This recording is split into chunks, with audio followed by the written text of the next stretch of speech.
vibe. Movie ile kaya po ai li kai kai. I imply my ile leva ole po one on a good night. Boa e winga game e kinga mayolo ufai ai. Koi fo I mai ngai. Mamu elele. Hey, kai fai ngaka. Ue mama wakulava. Okay, walele la. I don't know how. I say wasili ai lo kalinga le kama fukanga oke ofo ilole alofa iyo maka.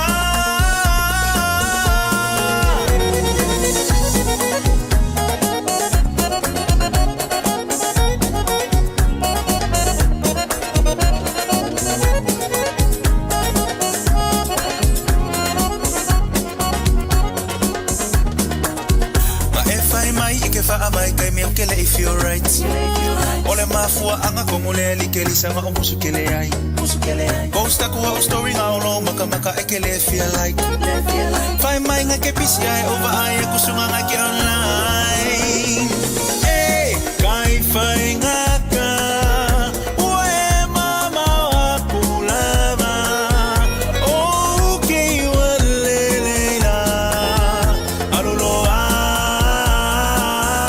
I say wasili ai lo kalinga le kama fukanga oke ofo inole alofa iyo maka.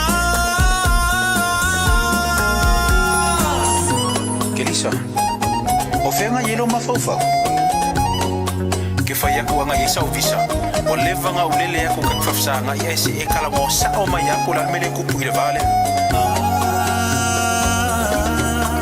Afa yo sisi o kele ke ya ika kala sa o mai. Mai lolo fefa kali kali ya kwa kele ya ngomai. Umakula wolofa ola umalo si umakula u life. Uwa o bilongi. Ekelelele. Kai fai ngaka. Waile fama ongilava. Okay, walele fa. Soy fua. I say, wasili ai lo kalinga le kama fukanga oke ofo ilole alofa iyo maka. I say, wasili ai lo kalinga le kama fukanga oke ofo ilole alofa iyo maka.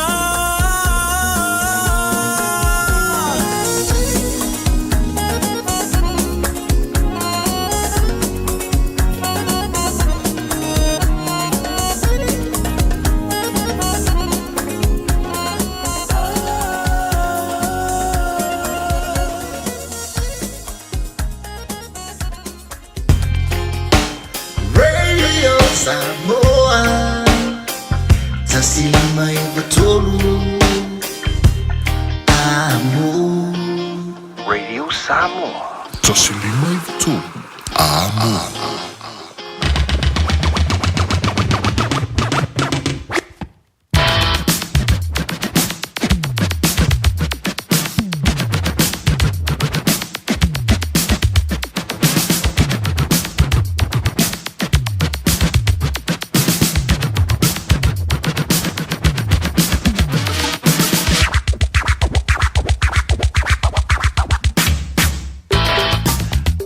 Se antal ting med radio Sam already vang og lad så lad os fulde mig valg med ud til at hele så fulde mig lure.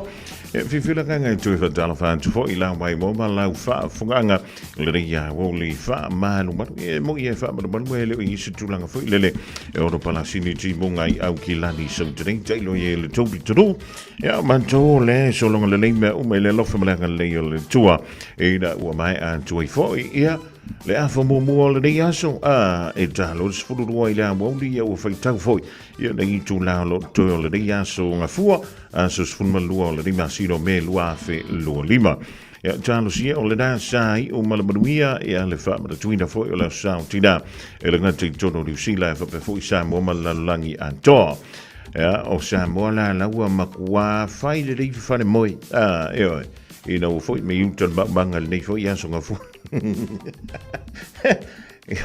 e wa Afrika ko so manolo e anu le palangi fo le ka fa o ka ko mai yo mai ka ko ki ngau ka ka ko ya si ka ko mai e no o le man fo ko ingana e fa square uma ya i aso o le yo anto le fa na vuile i le ainga e nga ko le yuka makua faile la fo ke le la o le van ko fo mai kai wa le fa ka longa ngi la wo ya e panga le fa merkana ko ki ko le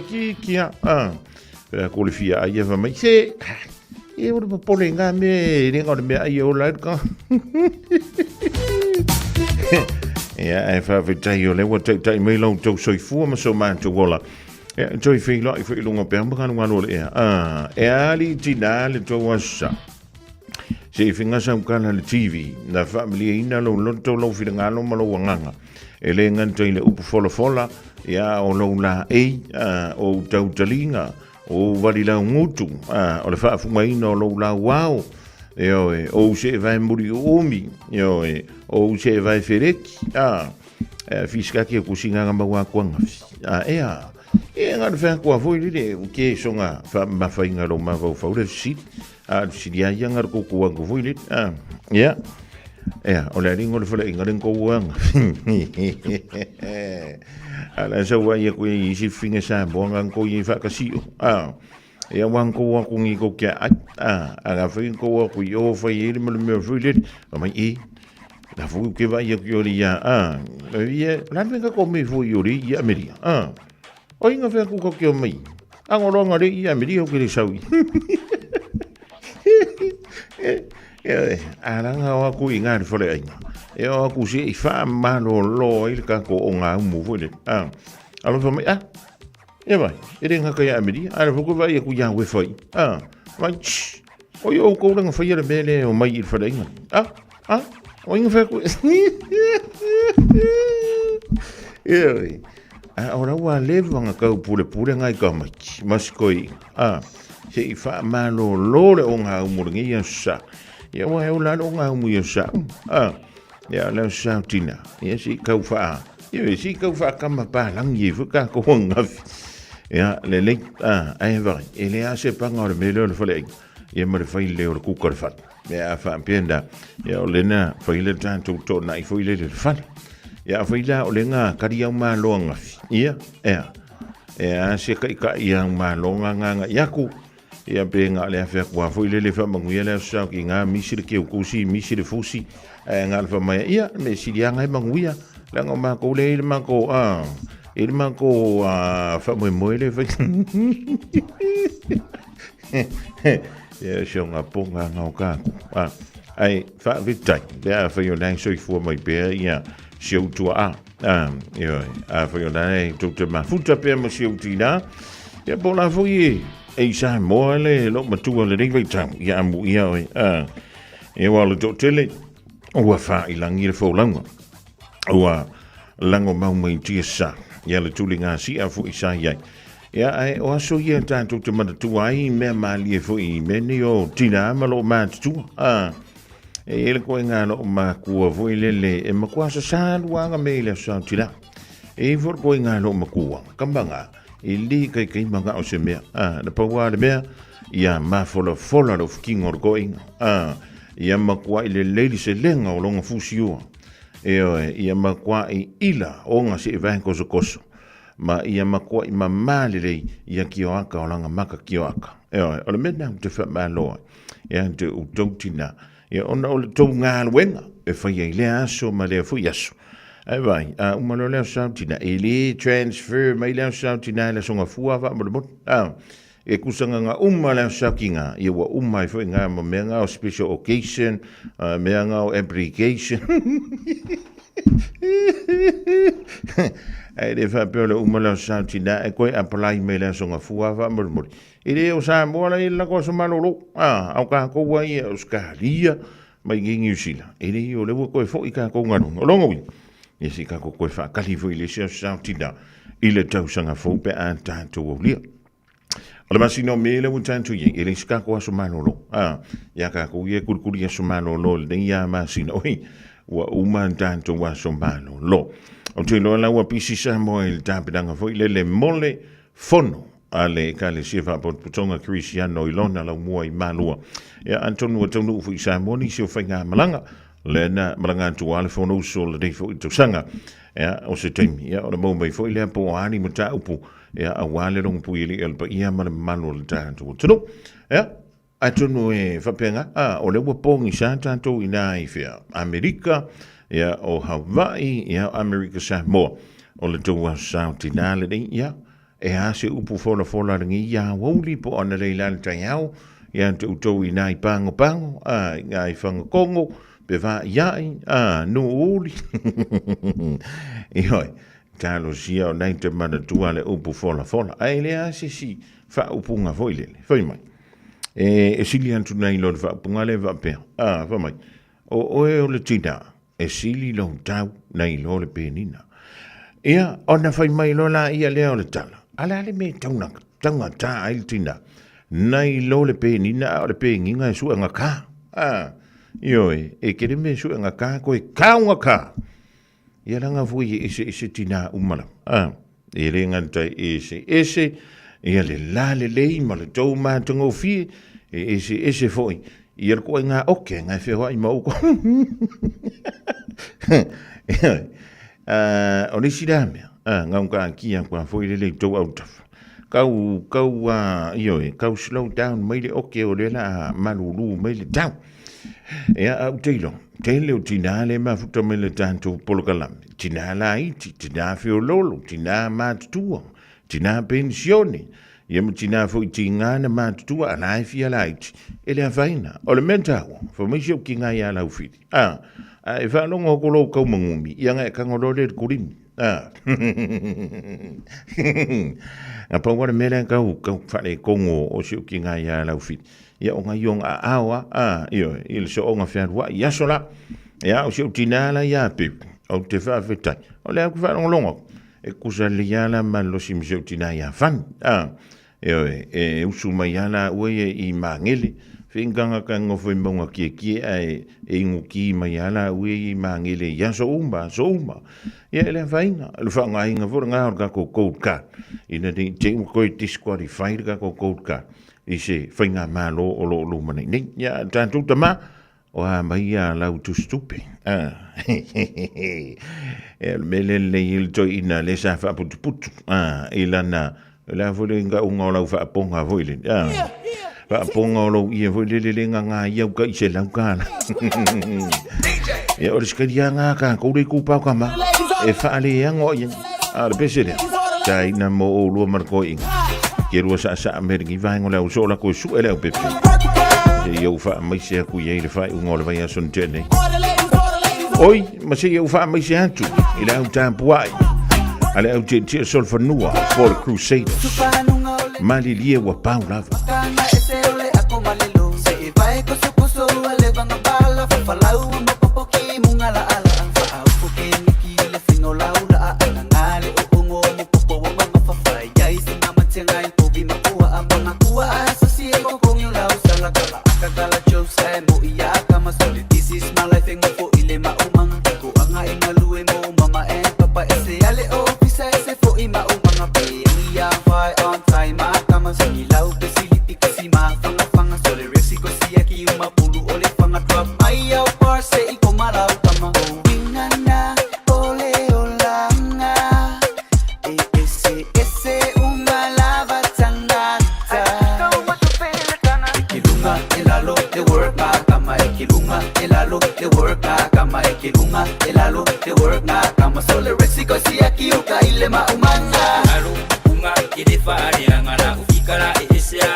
o e o fisama u ile ma umanga au nga fili va ama ma wa fa bangu yanga e nga kaluki ma uma e ula pele ku anga na ole olanga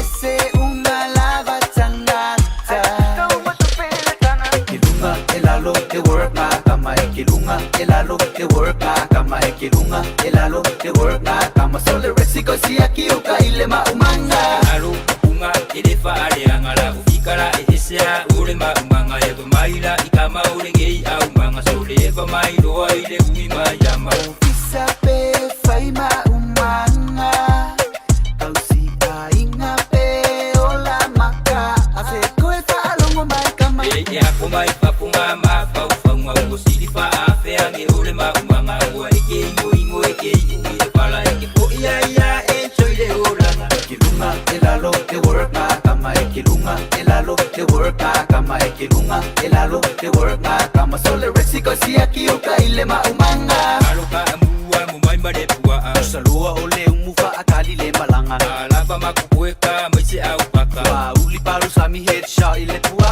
belangi aingi papaka magipa lolo wangu moe vai ai kamaka ngumu ile sami sole mala para oka makisa mo amangui ale malanga kilunga elalo te work na kama kilunga elalo te work na kama kilunga elalo te work na kama sole resiko si aquí o kaile ma umanga alo unga ile fa ale angala ufikara esa ule ma umanga e maila ikama ule gei au manga sole va mai do ile ui ma yama umu track ma DJ Dave may work nga kama siya officer isa fo ile ma umanga iya lele Jalvan tuay le tinama tuay ya ula fa Sicila male awal Crusaders ya mawa pe auto le loto mafana ya ona ile sosopo nesi e matai pero ile awa matai na wantul jog malai ya wo le lo polan sa ngol kala fo ile fa baye le vingi le mo fo la le mo fa nuwa ya o ke le lola ye po akwa nga mo ia nga ye le sko nga ya wile ya o no sai o pa u lava ola ka mama ka po la sko nga pampa ke te le lo pola mo ke vai o ye vai o ye lo ko mai we ke fa vai je we le mo ka o le lo folo ma ye kong a fa de kong wela wa iri kai yang o ke mo ke ngo fo kwa ye ka lia melele ma me fa lele e va gano va ngoi sko inga tu veve ya ma se uso ya Terence Hankins o fe fo me o ye ko kama o pele king fa mai nge ko ke o mai nge ya mama va ye isele afo mo mua isele afo ngalua isele amakanga isele va yu Marielle sin sava e malange na sini Australia va talvan tu le va ngola so lucia so e mo to mala volema hu to mele di va ngola woli o le la vo ke sa ilia e ale vionga ya le au pepe tala ilene e kawang e yai e anga fa manga kwa kule yai au pepe au e ke fe lo wo sono le manuru ma como venga kati me la ke fongi e le va pe vo le ma lo le mantai ai le karia i fuara o ke fongi Fengele tru mantang mo tanga ma fenga malo longa menga luenga amanta already for so sina leo jo le pai vai eu fuala au ma tie pesta ma le pepe fa mo moni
Si whakamani o le tofa ia fiu semo le tu funga e leo toi ina le tanganta ai wha matuanga ta o le makua au le ia orgaka e o mi pupu pe o saka i o le o mi orgaka ngā o fiu ia ai uilea o le tūlanga i pe o le yele le vaingo le awo ia e fiela nganga o le mesili ia le na tawane ai ia to le pai foi le no mera ma wala awo tu lo leo ia le la wa tanto filo e male fionga ia le o pepe wa ka fiu foi le me vidi le o pepe ia iongo la e fia le manu malo foi le awo le tua ia le tua ia le o kauria se tua ia se ka me sanga super rugby i le ni tau sanga le tua ia le fa ma popo e le ase se singa tele ia mo tang finga foi ia lisianga awo le moana o le foi la wa sa wa fa pele ka ko ngia woli i longa la ia e uilea e sa si lala pepe i le fika ngosi si ska no nga se puru ngana ka no nga nga le crusader e sa si mano le soi fua ma le langia manga ia lo lai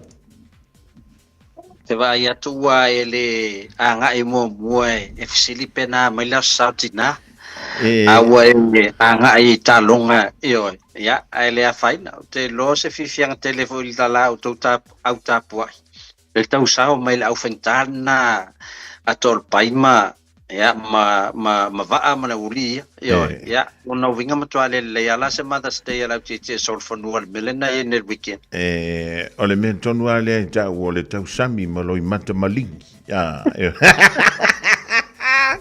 ole men ja wole lotu foi lele na ole tino e leo yai se nganga yo ngolanga kafe ka ofe de pole skonga e wi le ala pepe e wiki popoli wala waria e ka fa fe la ko malai ya o le no polan ben kupul la ko audi le fa muri fa pe hala ko ngar ka sira forka no ngar saile fa mo ngole ole our crusader la fa la to malai toi sa pe va ya tu tama toi uma crusader le sa awaya to celebrate ya ai se la to ya ole la no to e celebrate le o mai o tama tuai il pe atu le malaima ya le la ufai ulo se tulanga winga esel tam fainga se to aulen fai second half ya avo le men le na man to want to foi le fa to ta defense why e break lo ele au ia le Defensor Crusaders.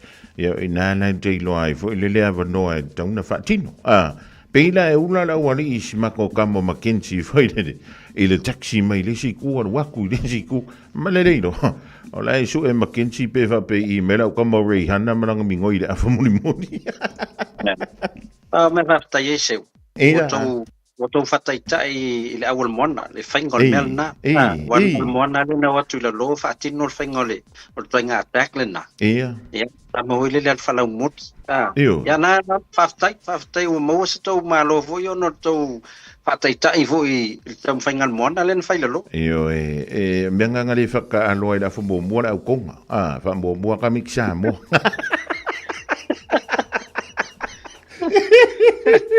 Ya, wali nei ngalo ya. E re whaingo fie le mātou fuita longa na watu ai fiti. Mantua. Ia. Na o tau au fiti. Tau whai ina mai ai. Na o whaingo tu sega ai fiti. Ia. Ia. Whai ina mai ai.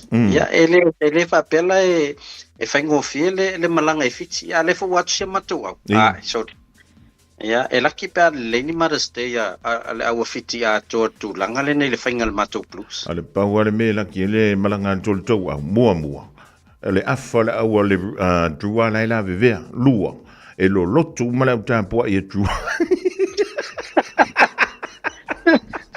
Tu sora afa la vea le si afa no ya nga me la sautina ai to e lo na la 20 lenta alo.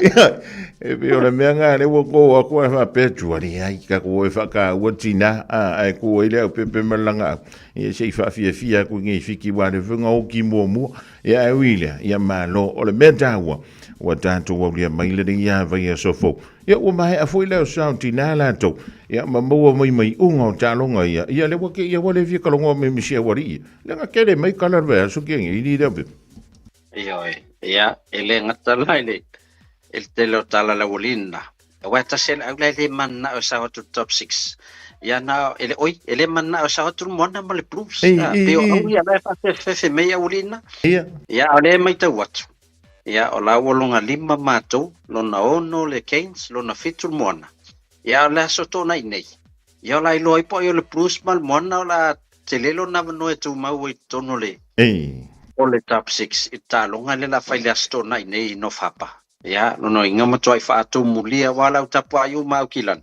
Wa au ia peo au me lua au kilan. Mari, yo. Ya la ole no show matua tamawi lele ese ko kingil moana. Ya ai Chelsea Blues, ya pe Chelsea Blues, ai pulo moana. Ya wa mani ya fo ile se antole ole angol moana Pacifica il no show. Ya wa toe fa no la ile ta longon la kapi wa ole pe ngaka ila lo I lano mai o le awala papa ma le siti ai o le mea tau o la wan tu lunga I o ia la o toi whafangu mai la kapi ia maraka ko malaya li ia no whapa linga koe a mo lali I lalo I whaingar ka ko pura ngure ke pingi ia nisa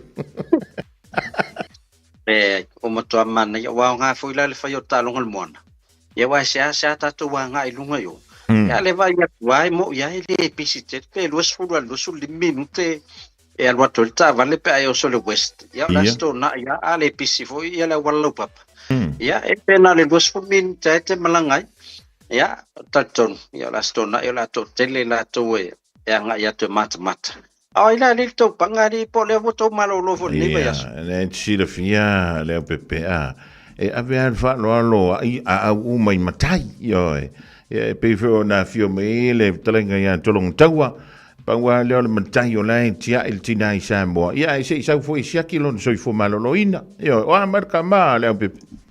Manuia mea uma. Le siaki fo mai na fai. Ia o lo le lei le fatu. Ia o lo le lei fo tu langa I le I vaenga ta ua tino la tauna. Ia o le vaai. Ia oye okay. O nao vaila o tolo lau te vai atu ele la fo le te vai e la uli o meni Samoa. Tamo e tonu la luma lua I tua. To pe pe e anu luma sa tua. o fatsoli la mo fa pena mai ia le fainga nei o le tulanga o le atu au mai te utusi pe au atu asfa nau ia au fa ioi o tamane ele tala ai ona sa fa mai fusi wa mo watu utus e sa o tana foi le e se pouco fa makai pe tala va tu tranga ia tolong taua e pole uso foi ia shoili tau e lausi le fia le manuel tantu tru la le umiele ale krenga ia kolole ka ke mafuka ile be ia malosi le fia fonga mua ia na pisa fa mai le sawine ia tu tinai sa mua mala matu ta la stona ai vili me fa mai lau alo fatu ya seu pala ulina o lo puela vale e fa su la vale si ben na to ya do la stona ya ver me alo na mo wa pa nga fa pusa la sa ia vai olanga e se me nga siri me ya o fa an wi fo nga va ida wari nga so le o ki o va kunga so le le malanga fa i puler ka mano so le li vai ke mirngi ya Msano la waka ufakai ka ilu terenga ya tol. Ile to fa ya pola vionga vo ya Sir Mulitano. Ine lo polai. Tau tapena. Ole mela tava tu la tapu ai le chief sa auto. Pe o tau fa pule uma ya skai de tangata. Ele lo pol. Tasi tatu o tu no le sa o dia tu ye. Ya ole mentawa ya ole wotanto vai atu. Ole wa amatana o mai siaki wale mo mai Sir Mulitano ya so mai masur ngal malmana si osi. Ale bona wa fio mai. Ya le to vai atu long tawa. Ya pa wanga ele ya vai mo mai siaki faku. Wa lo ke vai ku ngai. Ya ole fa mai mua le va vionga ki o akokanga. Ole mele ka o koko mo lunga le pepe. Ole fautuanga lau fai fo mai Samoa. Ia ele o atotoa tele ka vaila au ma mea e whaatino le lato ngalwenga teimile nei. Ia whaunga tu pesa New Zealand. Ia whaalu se le mea sawe fai siaki al fo mai. Pe tolu afe pe whaafe le tupe aluai. Ala e te fo i Samoa. Wa malie atoa ia lo loto. Ia i mea nai whaale tonu o ia o loutino. Ia nai alu le te ngalue. Malo soi fo manololoina. Ai awale fa peta unha tama awale ai ase mea na e se toi mako koi foi lautupe ia lau ai alu le te hoi lele o mtuare ase si me te fai fai asa o ile o kalonga nga isiko inganga va kuresko inga o ke kangua e merkana isiko vai awale ke leo kala wai ise ke mi mokia ko fa mai pe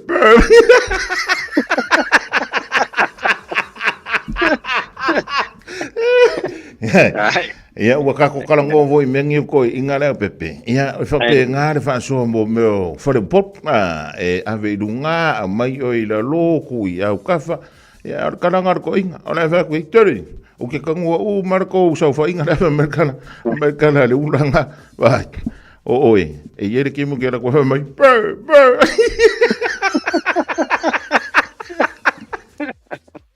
ia on le we e tal novo ya tulanga le weekend ya na mawata lai le uso ya tiso malama i fole le tau la sa o ngai ta o toi fafo ile ya lutonu le fale soni le na uma to ta longa sa wa fafo i noila na i pukoko ya mate ya ufa pena tu ya le ko fia foi soni awete fa ma fa tele na ai fa mai da lunga no tus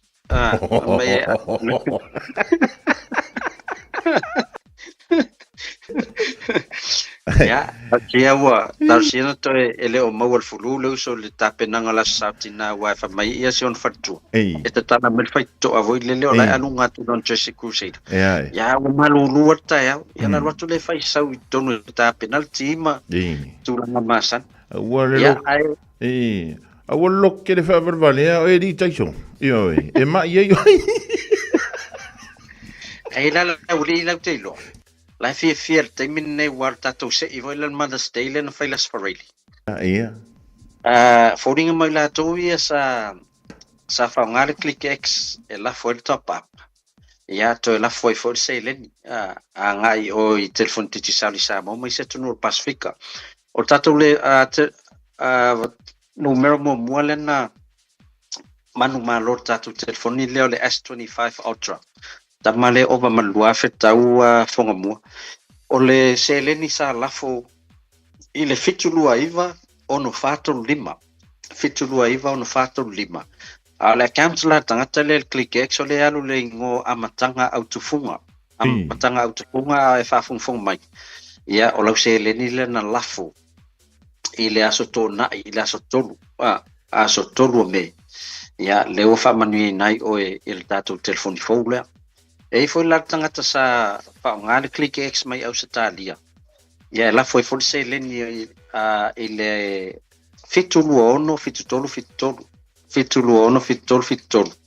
a o le ingoa le aluela na account i le ClickX o wheenuu taefu le foi la manu malo le se tātou telefoni S25 Ultra ia o tūlanga le iai ele e toi whāwau fo i tātou se i le Las Ferreira nei e o ia leo o Mother's Day ia a o le iai ta tātou telefoni e whainwhai tātou se i lono winga a e whaunga ina ClickX e la fo top up luas futa la pesili atu ia pe te whaunga ina fo ia la fo i le se leni anga i Samoa ia mawala loa vanoa tono tātou se i Las Ferreira ia le ala whatino Las Ferreira nei a whangamu Ma lo fa taia ma lo vela au ma fola le datu company le Digicel. Ya wala vai le manuale tru o lo fa aina la au tu ya ma le una fo ya wa ya ai nga lo fa mo bai e sa mo ya o le wa mai la sa ti na ti lo na wa mai fo ni su fa tonga le pepe fo ye mo datu wa mo tamalao fi fo si sa mo ai le ya le singa fu o le tu sanga ma na ia ia o sau solo le sau ne tatou ofisa o mai felo a mtetia au te ata huile le fatalo farto tele leo mai e mai oi o te tia le leila le ia ta te fili atu o ia o fia te tia le anga mai le lungo le tio ia ale fatto auto fili at nei la te tia le mato ofisa ale to mo mulmuli nei o le tele lana fai me fata se to lu winga o te tia le mato na le anga te tia le wena le tio o kia nganga kau fa le ko ngol bluebird or kia re inga kau kia kampangiva ia ai e faftai nei ai ngana mai fatata noa la tonga buenga o lo fia fai e Samoa ia e fatau matongi le tatou ofisa ai me sa lo malama le bluebird ia e fia hui te tulanga sosoani ia i me se solo na mia wa tele no mai ai nga wo mona o si ai nga wi for bluebird le Samoa ta le la to coat ia na la fo mai le la to ai nga le nei ia no mai le mai ma to matango fi convert la to coat ia matongi ai nei o no le fa ngo fi le tongi u mai nei ia ma to ta la fo for se le ni ai Samoa ia ma sosoani fo te si aki me la o mai lungo oka ia wa vansi le ku te ia o la le tele to fale o tolu poto moi ia e fia bathrooms fia kitchen ia mai lo te lo te bathroom to lisile ia o le lisi e 5 poto moi ale tu fa mai na to lo no winga isi poto fa popo al to kamuta o sa we ia vai na pa pena mana ia tele la feedback tia voi le so ni nei ai e wa tele me fa pena tu pule pepe ona uma tu le nga nga sko inga masilo maku a fa mai ia e ko mo mia se sailing i vile le fa uma a la wo ko ki kia mai ai mal fa le orka muka le fa ia ko per ko inga malo ia ola nga vila na le o tatu tua ia a wale ma se va ngam fa ye ona watelo nei ai ngele mala to i oloa ye mai lungo le o pe parka muta ia ai bem ona so soania tu tia oni se foi ai ngole wo mai ya fa mai fa to afela to nga tau sanga le ia ale wa mai pa ya tur coat ia la wa mata tong i mai lava la fo ye tutunga ia e fa to a se longa e umalin tong i mella to oka e fa to a release lo mata ia la tunga ia le leifulna ia e tau sefe mai interest o nei mea for finance ia mo loans ia ai olo tu avano el tato office em fa yana mai tong i mai sa se longa lai mai al leina tongi la auto ok ia fa tam failea ona release ia atonu foi au ngā vui lele ma le whapea ia a whaputu al bank alo aloa ia te me to apa foi ai te le whalavlave ni vai te Ia, o le tūlanga ana, tātou e sewe nei, tala nā ni, pe tala fui tai au. Tātou pepe tala o loa, leo pepe o maile o ranga I poluma, le mo tele I salawhai? ola se pisio le o tātou Mother's Day seu man e ia tangata malama I fulasa soli vai le toi ka tope mai o talo whawapta ua le whatoa mantu o leo taunu ula satina awa ngalo na lafo se le ni pe lafo se talo whawapta las whareile e vai whatau ia pole astona ia almele iai te leo whalo loa I tono nu umalan whang ia la samatala tai o la sa e la sam fain to fa yala to a fatau ya e me se fonna to tele voy la tongi cash power ya la lawa malo lo le va ngale sa mo ne ya ya le ta to usu mai fo eso ya to la to cash power so la to fatau Ya, malo fa yor finga elementa hua o na lava ma fina o la maila masini o le farsa ala pepe ya ele mafaya na tul tau ina le malo sa tatu watnu ya so soania tu lava pe avili mai o fa fangtan fa lau talo fa vata ya ai te longo fia wole tali la telefon ya no winga la ti tono mato lotu ya wa fa trato e ki la vala telefoni pe o mal lotu bo sofa ya no so soania tu le ele pe ole se woli le ata se o manu le na telo e te ia fai fai la fai le la unga tu lunga la mai fa mar telefon tu la tu tom yo ele ai la le fa penal fai ngol mato au nanga fomo malo va melo ke le ngai la u vionga la pepe e se lo tau tala sa wale e ala nga le mvinga I mingo danga la live stream ko sa nginga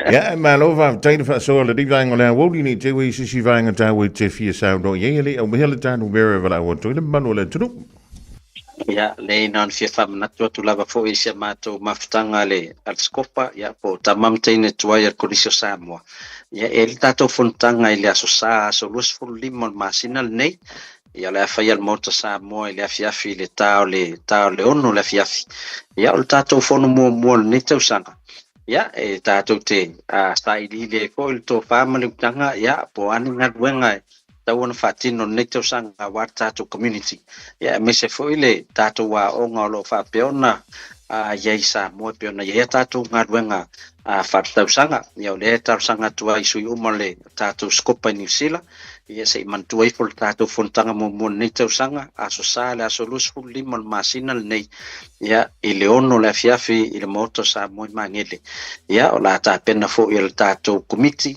ia se fasiringa malo si le fiafi ia tato te mafutai le aso le tato fontanga ia ai faftai telefon mo mato avno ia tato ai avno sa tao le mato talonga la stona ia te boa wat tauna tao le oe fai me le ese ta o kalame o sa fo se I fo le wa terminei ele me no vai ato malor plus pe malor mona o ngai fato ai lo ai la spray le vo le ila ta la mata o ya yo ma wa tal no to ina mangele le ma sanino na pikia au malo ya ola tanto foi pe ona esa no la pepe ele le ya le tampo me nga jesi ma fu ma fan e mona tonu ai pulu fa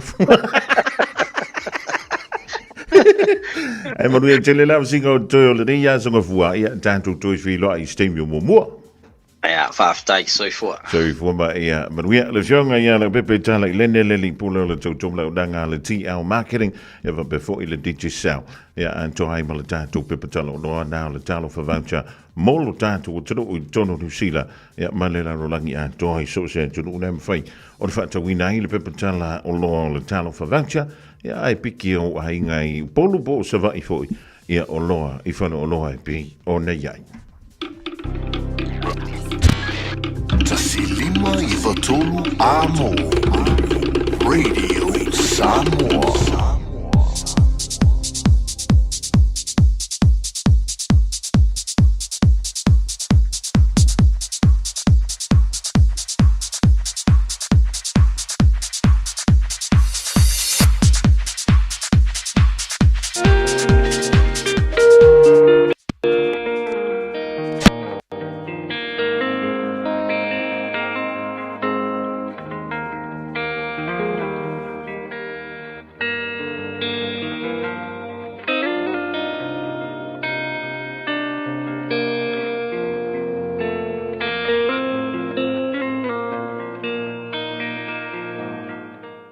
So fa manu malo Yesu ke viso le Nazareta te fatalo fatua i lo fasosongo Samoa i se fa poponga o tato por kalame o le luitau mo oe.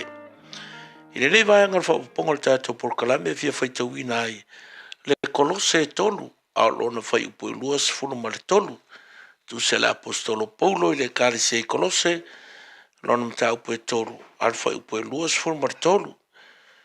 O mea umalava tau te whaia, ia whaia ma le loto, peisia i wa whaia i le ai le o tangata. Whatever you do it from the heart, as something done for the Lord and not for people. O le luitau mo tātou, ia e wha maoni i so se ngā luenga o tu inatu. Ia e wha maoni i so se ngā luenga o tu inatu. E le onge le larolangi i tangata ata mamai. E le o toi mātitiva ai tātou. E le mātitiva fōi maonge le larolangi i tangata malorosi. Tumu tangata malorosi. Wa o tele au wala e whātupo i le malorosi. E le ngata i tāpenanga i koleninga o le tausinga o le tau mawhitanga. Ia mawala ese. O lo whātino ina e maili soifua malolo ina. E whātupo le maros. A le mea le tasi ia manatua e so sesi. A unoa ma le whaamaoni. E matua te le wha le tonu o ngā luenga whai. E le ngata i le malo. I a inga i le atunu. E whapena fo i le kalesia. O le mau o le tātou li o Jesu Kiristo. Pei ona whaamauina le Lukas furuma le ono. Alon whai upa se furu. Whemai. Ia e wha maoni ina i mea iti, ona tōwhia i lea oe te pūlea mea tele. O whapewhea ona sa ili ni tangata e ngā lulue i te tono o company. Pea whai o oe, o loo iailo tōwhinga e te sa ili a tangata. Ele ngata mo company, sfala pulputonga, po tangata e tausia le ainga i suafa matai. Io e pea no whai atu. Ele o toe mātitiva maonge tātou, i le ata mai whaale nei na rolangi, manei ona po, whau masoloi, PA, MA, PhD, ma kua inga qualification ese, wa tātou mua mai a onga. A le mea le wha manatu ya te oe.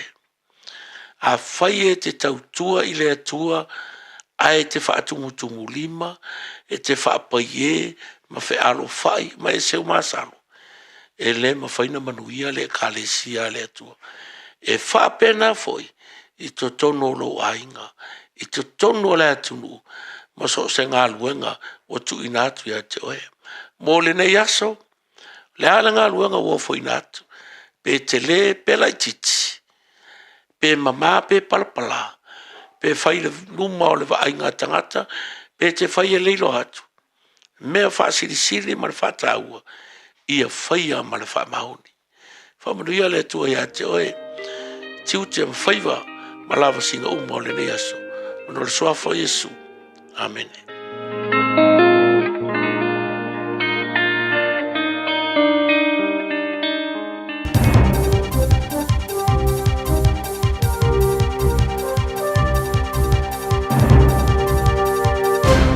Tala fatu se fa poponga le nei o tātou tala fau mo le nei tula mai lo Radio Samoa. O le masinan se vai atu nei a aperila na pasi aloa i ai te ungo le tula fono. I le ono wha amuta ai o visa no fo mau mo tangata sulfa i mai tutono New Zealand. Pea o ina i ai se tula ngai a fia i sanga le mula u tele talu ai le tangata sulfa i. Wha mawina i reporti ma le le tiofa wa maloa New Zealand. O le nei fuafuanga sa amatatala noa ina, ma ilo mai ono le mata upu na tūla i mai le tausanga lua o lua tasi. O se whaalavilawe na o se wha ia ai e se li i sulfai, e ngoa ia Ahmed Samsudin, le toa lima o tangata i to tono se supermarketi i Aukilani. I lea mata upu na ta uai le tele o vaenga i le i mawhai le tūla fono New Zealand, o na whaatino i se tangata sulfai e whaatupu whaalavilawe. Ona o le lave mata upu whapene i le tūlanga wha malo. E beo na mai tauina, a o le itula i mai lea whalavlawe sa wha muta le visa no fo maua Samsudin. Ina wā a fia le tula fono, e i le i mawhai o na tauti poti i lo nā tunu. ona o pui ngo tulafono whaavao malo. Sa nofo vavaaya o ia i New Zealand nei, mai uai lava ona ia whaatino se sori ngā tulafono matautia, e pe ona ia whaao manua ai i tangata i toa lima. Ma o ai lava ina whanai leo talo ai le nei ngai o inga waia whaia. Mai teu ngole nei tulafono ua pasia nei ua suia ai loa la le visa mo tangata sulufai e au mau mana nofo i tutono le atunuu a ngai i le visa mo se taimi le tu mau. Pe tai e leo mawhai o na tipoti pe ave ese wha malosi le tangata mai tutono le atunuu ona o pui nga lava o tulafono wha avao malo. Se i vanga na lava ua wha maonia mai le saunga le mua le atunuu na malanga mai ai le tangata sulufai. I le tua le malolo ta waile min stau fe malanga inga ya Erica Stanford o le nei fuafanga o le atu i titi ai le telo ava noa e maua i lato e soli tulafono. Ma wha solo ai lava ina o i le tūlanga e whirwhiri ai lava le tangata e alu ese mai le atu nuu. Ai ua wha alia e ni solo ia e le tau lau wha moe nga uwha atino nei e le malo.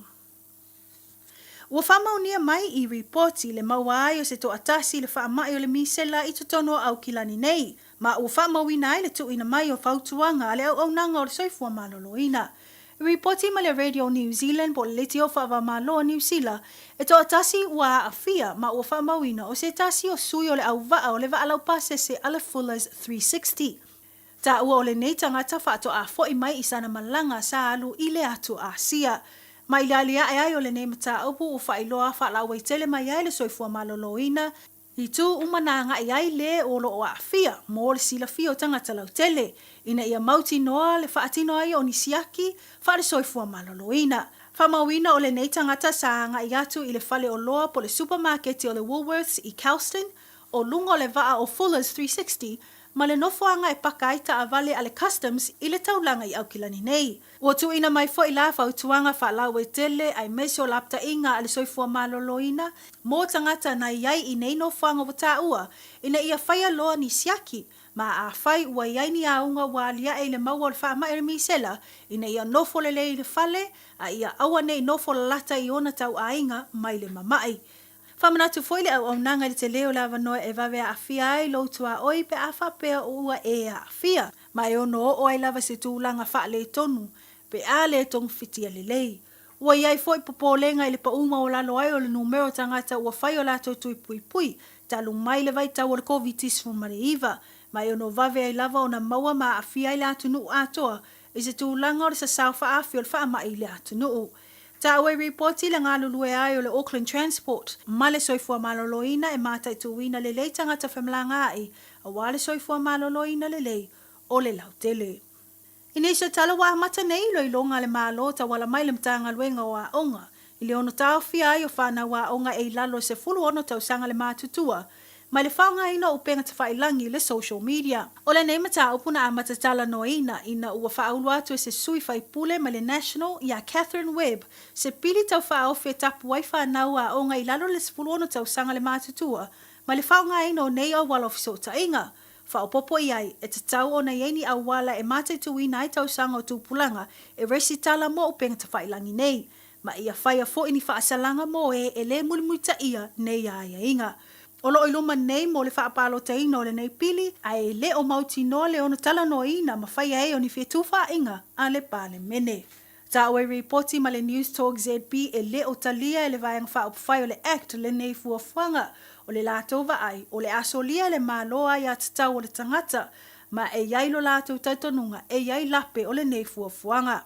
Whaalia le taitai o le malo ia Christopher Luxon e toa tele lava mātua ua whaalia lo lātou langolango ina o le nei fuafuanga. Ma o le anga i le malo e ilo ma sue a atili, nisi o ta iala whaavau malo, ua amata whaunga ina nei e au se talia, le Union Europa ma le malo o ka anata.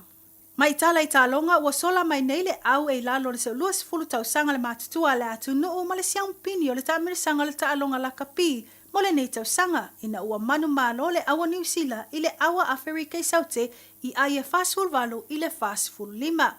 Mai tau ina le whaangaso longa le taalonga le under 20 a le awa New Zealand na whai lavasi na whai ngata o le taalonga mai le tau ai le awa le atu nuu mo se taimi. Ina ua maua ai le Springboks li se fulu iwa ai loa lātou i le lea ai o le awa New Zealand. Na mai tau ina fo i le whetai ia e o le aula aiti, ma nisi whawhita o le taalonga, ina ua o le tūlanga ua na o le toa se fulma le tolu, tamata alo i le malai. Ina ua tuli i tua le tasi o tamata alo, i le mawai o le pepa mumu po le red card. Ma le isi na whaamalo lo mo se fulu minute po le yellow card. Ai ui i le toa la aiti o le numero le awa le atunu na tu lei malosi. Ma o ai lava ina manu malo, tolu ai na sili ai i le awa Afrika. O le li o Helen Saunoa na mawai si koe tolu, ma le li o Maloni kuna vave na mawai si koe lua i le aso e ngasi ampini. I le sawa i ai o le nei tamirisanga na tutusai ai a New Zealand ma Australia le whaatu langanga o ai o au taa alo na tausini o. Peitai na sili ai a New Zealand ma manu malo ai loa i le siu e ngasi ampini. Ma o tātou telefona ma lo Radio Samoa whaftai whafonga mai, ta tofa suifua. Ta alofa Samoa. Wa ule nei o kasputi alu, a wale sui ale ngila o le kio.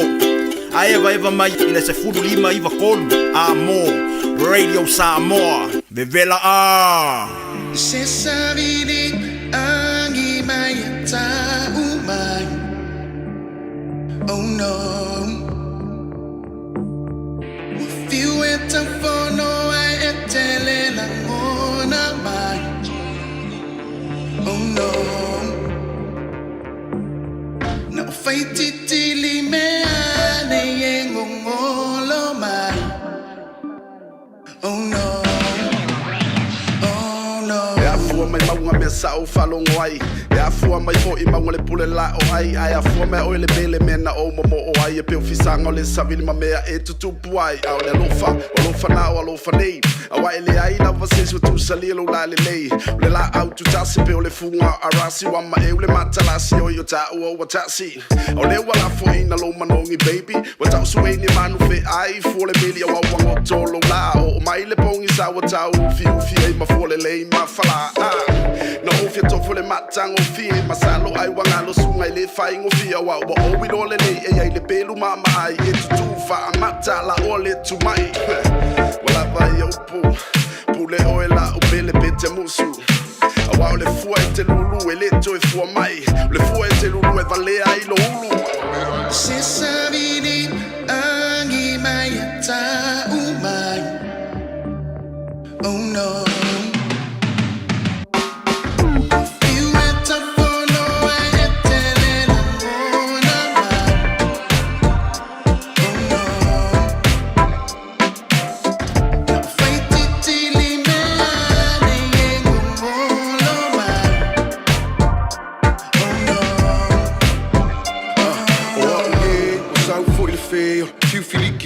Se he pose te nga o le kufi sili o le mafau pi ia makia o e poke fa kau o mo o mia se fuala au o mai kama se valu se ko ai mangaku fai nga kawa e alu ai ku mai o au o umi o le miki le mafai o nga fafang ka ika wa vale fi maua o se e fi maua se swing o le alo fa ape o lo au le le ua ave ma mika mikang pei o se moli ua susulu mai le ava se fa fe au mai o ele pele pela pe masele vai kikiri mahava kafi e se ai umaleanga e ku mangile lei kalela wasi sila ile kele o mase lilo ile langi mo se fe sosoangi e maua mai le kali pe ai afuma e kangi le se fai ka o nga fa mala ma fai mai ti o lofa ngei o lofa nga aya se savini angi mai ta umai. Oh no.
fianga o le rivainga o le aoli ha mai le Kayla Records ia kas fuel style e pa befo ia le sunga da ia Victor Kyle a wala wale teitolo ino oi ia ngā ruenga tūtema whaiva lo filima o le rifo i vainga o le aoli ia whai o le futai mau tamai i le tātou polokalame ia le polokalame nei o le aoli ma whonga mosi o le ele tu la e whai le fiafi nei. Mo le tulanga fa tai le fianga ia le ulu ia li ai shehu tumo tātou tala e ai vai whanua e pe ora sa e whaagia le rifo i taimi o le aoli o le amwhai ia o le toi au dātu le tu lai lua i le aoli nei. Whamaratu mai le vtalinga ia tongi siama le tautua malau nanga ale o Mecca Cars i le Lose Lau Cavendish Drive i Manukau.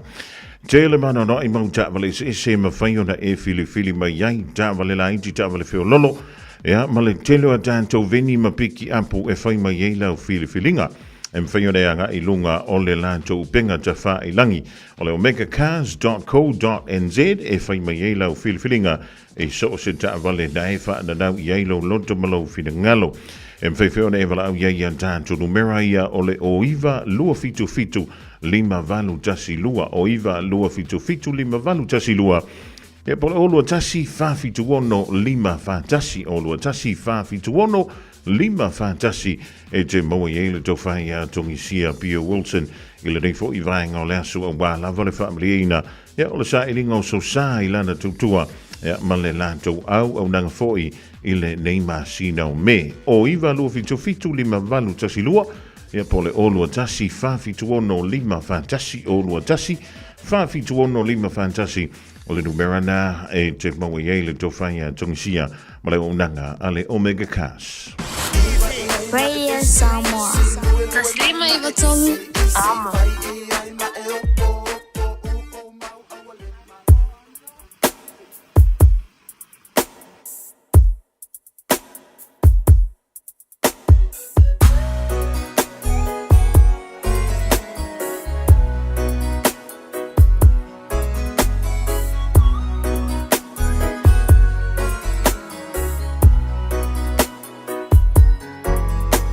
Le alofa moni na o mana o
So from Malina to Mitai to name Malabese were Faida and Lofamoni.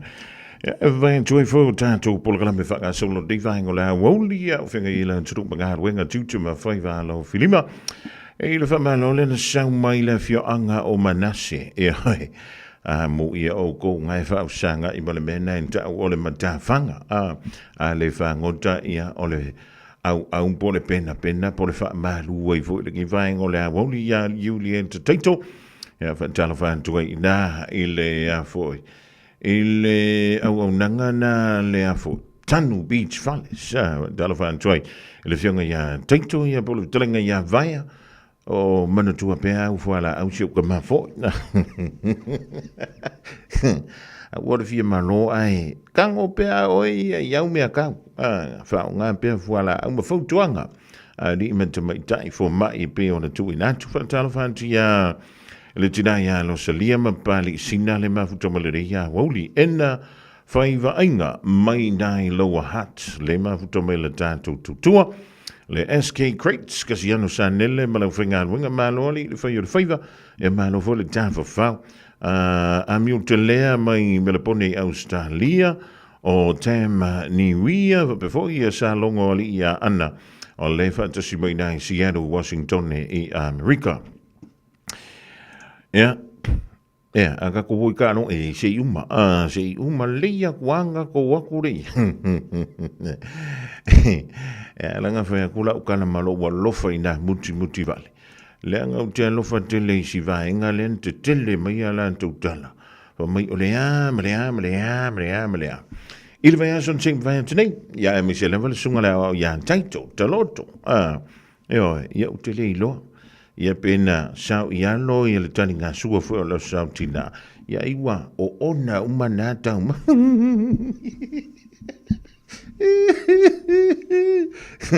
E mau ki ngoa a wha pia o le whasipovi masima. E mau ki ngoa ankoe wha masima. Ua mangalo ngalo uma. Ia o nao le wha le tonu o le nantou au. E le wha ungo le vaiaso. E uile. O le au lea lua kui e ka longa se iai asken. Se iai stein.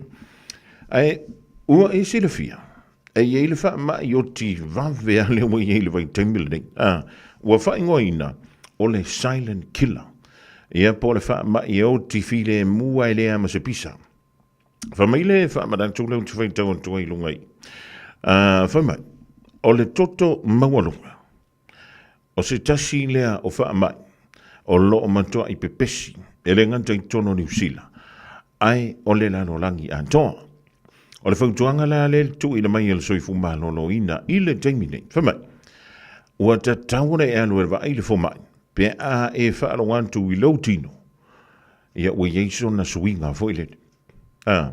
E le nganta foilele ua tauti ngā anu whatawhata malau whatu. E pe ua e whaaronga foilele, wanga kasi ha. O le whamatalanga e whapea, mai le tolu tangata, tasi to tonu o le tolu, lona winga. Tasi vai tolu o tanganta tau au whai o New Zealand. Ea a fia, I le mele ka ua, o le blood pressure. Ia po le toto mawalunga. Tanganta ua silia ma le tolu se fulu tausanga le mātutua. O le whamtalanga mai le Heart Foundation. Ia po le whalapu tonga le tau lava I menei o le whatu.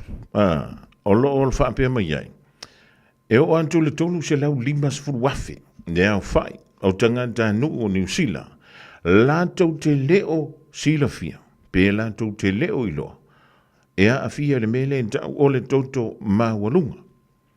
Ea e ala na le mawhai ona silafia, ona, e leo yaini a unga fo ie o loo wa aia ile taiminei. Ia ma o le mafua angaleda, wa la iona whai ngoina le mele ka o le koko mawalunga, o le silent killer. O aunga mua, e mawhai o na afiai lau sunga, I po I tanto uma, pea e afia rakamalea. E mua lava, o le maioso, I po le heart attack. Yoi, kamalenga le pā oso. Lua, o le ngase, e tā ua o le stroke. I po le kamawai le ngale oso hapa pe lima malvai. E mafua mailea. Ia ona o le whaale tonu o le whenga soloa I o le toto. I to tonu ala toto. Ia e mise kili vai no lo sene me le fatu. A ngai ile fai ai se i tulou. E ponoko alo se ala koko kamanga. Olo na winga. Wa te le ava no. E mawhai ai. O na whaale tonu o tuai ma tātou. E le ngantai lea. O lea awhia tuai o tātou whantunga. O isi ngase. E mawhai o na awhia ai. Ia tangata. E a awhia le mele ta o le toto maualunga. O le ngase o le dementia. Ia po le ngase lea o le ngalo mea. Ia maua uwa ai e nisi o le malo le tunu o lo awhia i le ngase lea. Ioi. E umana fsili mai nei anto e le tasile minute tanwa. E le anto le 2 minute anto e sang malesi fsili. O le isi a unga o le ngase lea o le dementia mawhai e masani na vai. O le nofo i le fale. Ai te ihawan wantu tala al whaitoa. O nā lulo le savaki. Ia nā luantu leo o le tanganta lea a fia le ngase leo le dementia. O le mantua le whan. Ai o antu pe 5 mita mai lona maunta po lona lau. A ua ngalo lo male me e aru iai. Ngalo male la tu si. Ngalo umai ma mea. O le mea lale. E ara ngā tau e ona whai mau tātou o. E whai o tātou siaki. O le mea ngai sa uere kausi mai. Whai mai. Ia la fuala o koko. Ioi. Po aru runga le polesa po sau ida. E le ngā kare fua inga o le suka. O le fua inga o le koko maua lunga. O le mea lalea. Whai o naite whaalongo antu. Ua tau se sere ka o lau whaku pe. Ua ese lau whaalongo i lau tina. Wala ngā te tauna e alu e wa ile fo mai. Aua e ke fia malo.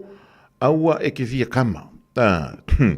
Inga nge ke wa whaale kongu lau whaku. Ia pe o sko inga o taiso. Ia po le fionga ia to le pai.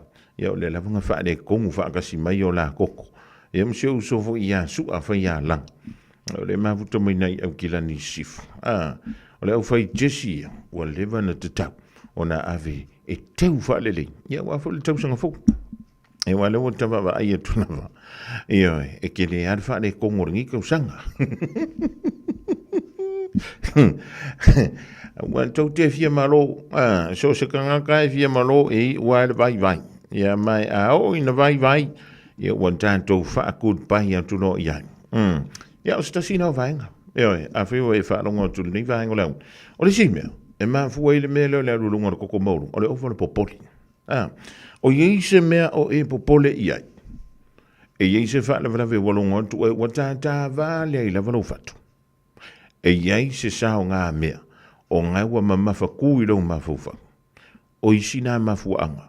O le halu i lunga o le toto. Ona o le pressure e lema fa yeses. Ona i loa tu. Nā o e lava naiti si la fia. Iang ke ia le wefa mai. Kare fia at. Ke ia we le fia kaukala isis. We le fia atang. O e o stanga te pito silina e tala noa. E o tātou le whanau.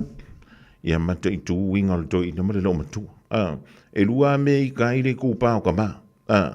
Mua o le kwai o le mea ai. Lua o le whaianga o ko. Apa wanga le me whi ka ile kūpao ka mā.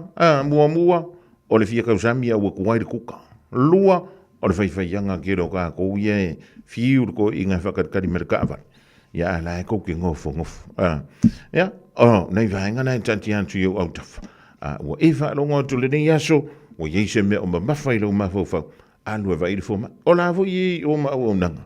E mawhai o na wha tala noa. Ni ma tā upu o ma mawhatu i lau mawhau. Flu season. Don't worry about me with my mismatched socks and mum's scarf. I gotta do what I gotta do to keep warm and well. Getting my flu vax is one thing I am gonna do because it's recommended for everyone over 6 months old. And it's free for Pacific peoples aged 65 and over, pregnant women and many more. So book now with your local doctor, nurse or pharmacy or visit info.health.nz/flu for more info. O fia maua sau ta avale po sau piki apu. Ai tong i ta iwa yaso, lua va yaso, pe ta imasina. O le sleek cars o le a maua ai le fsoswani. Ua ta pena le au whainga luenga a le sleek cars mo oe malo a inga. Aua e te popole i se mea e tasi. Te tala fitu aso, mai le sifulu i le tai au, angai le afo le ono le afiafi. Tele la lai au kilani i saute, mili mai loa i le olua tasi fa, fitu lua selau. Po le o lua o, fa lima lima, tasi lima lima tasi. Oceania Career Academy, Sauni! Kako hoi, kaule kaua! He whai ama whai! Wāste lumagai maguia!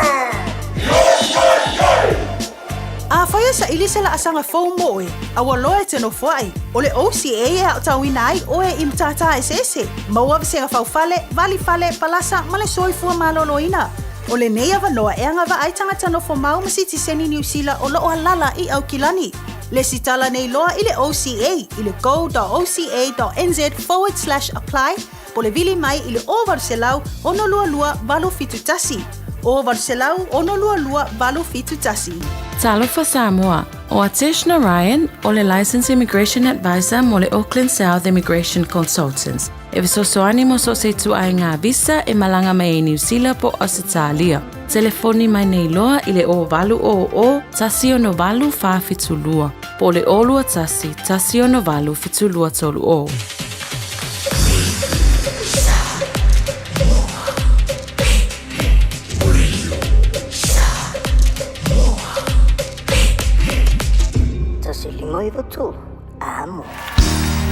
Bread of life sent down from glory. Many things you were on earth, a holy king, a carpenter, but you are the living word. Say it now. Come on. Talo falawa le tatu atunu o le nei aso I le fai uma le nei vai aso te whawhiloa I atu ia te tatu uma lava o lo mafuta mai tatu polkalame o le areto leola. Mai se lava I tina tatu sauni atu I le aso tina I le aso sa. O le kolose tolu fai upe sifuru valu ma sifuru iwa pea o outou whawhine ia outou siu stai atu ia outou lava tane pei ona tatau I le alii o outou fo itane ia outou alolofa atu ia outou ava. A le upu o whau tala ina whapenei I le vale ulunga lii o le ulunga lii pāleni. O te iloa e le aise ulunga lii e se lau pasene. Ia fua fo ilo uia ulunga lii e le I atu o toa lo na amatanga mai foi. Awai e le whaingof I e mene ulunga lii. Ino me o le ulunga lii. O le mafutanga e fausia pitolua a fausia nga o le kange e oki le lua ngali e mo mia fo I le vaenga le fafine fau fafinge fau mai fo kamalo tu fatasi ia kula I mai se mea mana ia lava e wila ina faingata e fafetai lava I le tua ona o mafai le lua ngali tane ma le fafine ona o mai I le mamao le nei malo lava le ono sai fausia ina o le lua ngali e ke ilo le ki e te e pāleni ai le unungali, le tango whaingoai o le unungali pāleni. O le melea, o le muli tai o le unungali I le finangalo o le atua. E iei le vaenga le a vae whai, e iei fo I le vaenga a le tane whai, pe ila lo whai tau lenga whai tau ina mai nei whapea. O le a va e usita I le tane, a o le tane e te alofa I le a va, whai mai le tuspai o le mea lea, e te tau I le li. Luna winga, o le finangalo le nei o le atua e kakaunga whai. E ava pe usitai le ava I le tane, ai alofa le tane I le ava. Luna winga, e peise mea fo ilea peise fesuia inga, e fesuia ai. E kongi aku pe foa I aku le ava le usitai. Ai foa I mai le tane le alofa. Winga la, o aso uma, ai peise mea fo le deposit, pe ki kango e kuaku. Kango keu aku kupele ia keu mele keu aku la kupe keu inga ke kango teu me pise me keu le peng e kango e aku le lofa I la wava e tu mai le ava le fa lo le fusta aku le lofa e fai fa penga e le ma fai fa penga le lofa kwa le se fa lo mai e mo mia le ngalulue pitolua o le upula le e taua upulea usitai o le whaasa moa o le usitai ai le whapertania o le upulea whaonga o le submit ole upu submit ole upu po le tue me sau ilalo o ngangana fo ia ma fa matalanga fa ngai le milikeli i le va le rank fo ile tanga tai lalo ma le rank mawalunga ingo le fika le lalo e te tau o ngau stai una pe ava manga wai ile te ina le commander no wingala ele o le fefe e usika ai onga o le authority ua faatulanga ina ai lona taitai e alai o ngau sika ai so e faapena fo ila ile va le tane ma le fafine e kele usika i lo tane pe ke ava le kange e fua ile fefe ai ke loa e te ava ma ngā wa e usita i lau tane mafua mai e ke loa o le faatulangana le nei po le standard pa ia le ngai le tua wa fai mai kala paulo fo le tu se konito o ke riso o le ulu o le tane faatulanganga le tua a o le tane o le ulu a le fafine lona winga o le tane o le source e ava iai o lo iai le authority mai le tua faatulangana le tua e amana ia i le fafine le authority ala na tane lona winga la o le taua o le ava o le fafine i le tane mafua mai i lona iloa o le faatulangana le nei pa ia mai le tua o la tane o lo iai ia le authority o le taitai o le uainga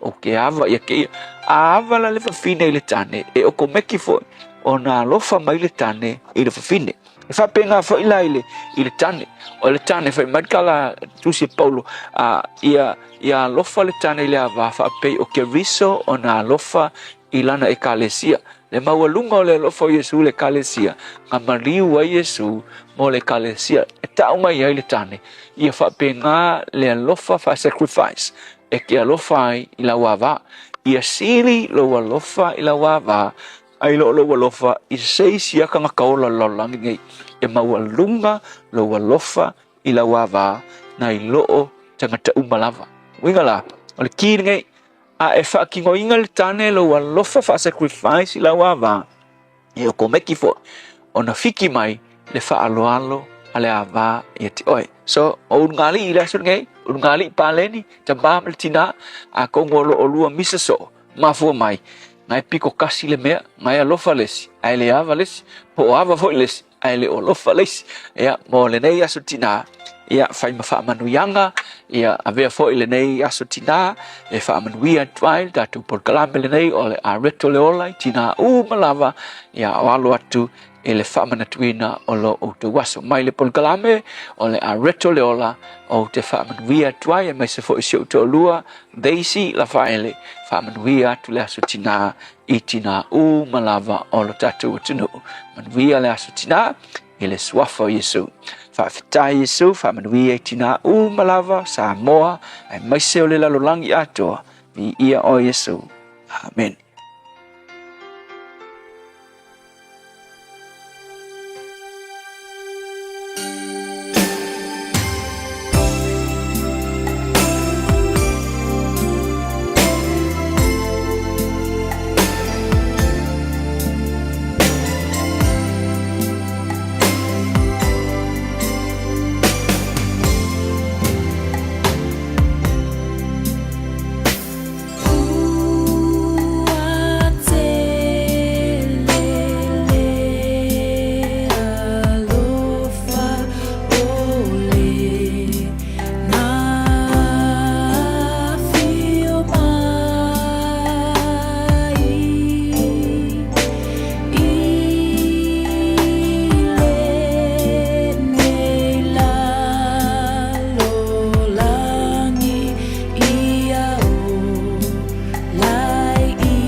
Malia Vanya Majo Tolon Tuitama i le divango le woli vala pese uan tele le alofa e tawaluan toile polagala mena ole a rito le ola fa tiantu ya pasta la fa le copa ole Assembly of God I lano le motele sala fa ma le fa manatu fo mo I tanto il de ya woli ole asunga fua ya ole aso malo lo nei sa mo yo telo fo oficina malo longa sunga fa fa amul valtua ya Michele kale si mo tanto ainga malawa I Samoa ya masavi wane le Facebook ile de ya ya le le won to is full family of beduton tale le tula elua ya ta fo le won to dan to lo tala na if for me le tula tasi ma ya le lu ya li Aisha Hutch. Right now, whooping cough is on the rise in Aotearoa. It is a serious and sometimes deadly illness, especially for babies too young to be vaccinated. In fact, over half of infected babies under 12 months will end up in hospital. And sadly, some may not survive. So, if you're planning to visit whānau or friends with babies this summer, especially newborns, make sure you're up to date with your whooping cough immunisation at least 2 weeks before seeing them. This will greatly reduce the chances of passing it on to the precious little ones. And of course, if you have a cough or are feeling a little under the weather, save those baby cuddles for another day. Let's protect our most valuable taonga. Immunise. Talk to your trusted healthcare professional today. Talofa Samoa, o Ateshna Ryan, o le Licensed Immigration Advisor mo le Auckland South Immigration Consultants. E visosoani mo so se tu ai ngā visa e malanga mai e New Zealand po Australia. Telefoni mai nei loa I le o valu o tasi o no valu wha fitulua. Po le olua tasi o no valu fitulua tolu o. Talofa o waleni o se Electrical Inspector Samoa, tolsu 5 tausaga tautua ma o resta leina fo'i mo le waina o lo mota, falsa ma fatwhainga luenga, fa peli pe ina o vaivela ma o ngā umu. Falau mai lo waleni o le Amos Electrical I le olua fitu, lua no tolu ono fitu ono lua, olua fitu, lua no tolu ono fitu ono lua. Radio Samoa. Taslima iwatolu amo. O le sire o tātou whaalinga ma whaasilsilanga mai du ma whianga e pe o le tau maile le tātou ofisa a wala wale rong pui ili o lo taupa ia ma lo o tau mamalu. E pe lau na masani ai vai aso te tasi e mua antu lava pe tomo antu e le tātou whaalinga le nei o le tusi o le wā filifili e antu ai fwoi ma le tusi o le songa e pe o na tau mai a wala vai le no silifia le pa ia ma le malu o le nofua fale polo. A wane ngalo sa lo minga o le tusi o le songa fantasi ma le lo minga o le vao filifili ua maua iei wha alo penga o Samoa I se sifo tutuila ma marua o nisi o tala tu o Samoa o ala ngā upu o le matafa i o le matai I le whainga wha lawe pe o wha I poiponga ma liu o le usiusinga o a inga fesila wha inga o Paolo o si I wha alo alo wha langinga I ka le sia ma le tele o le ngangana o wha alo longa E na o le fitus fulu tala le tau, na o fiso le Radio Samoa le tolu pa tolu o no Hobble Avenue Manukau e maua tuai saulo minga. Morisi wha mtalanga wala o maila tātou ofisa nei, I le lua o no lua tasi lima I watolu, lua o no lua tasi lima I watolu, I taimi whainga luenga ona lafon tuai leo lau tusi, taunu sao tu lava I lau maota po lo lawa, bo o ngāwhia lava lea tunu o lo o e au mawai. Ya, faifo e lelei ya lau save ve ulunga lo penga te whailangi anga isa o lawa le shopradiosamoa.co.nz shopradiosamoa.co.nz e whai mai ai lau oka whaawitai.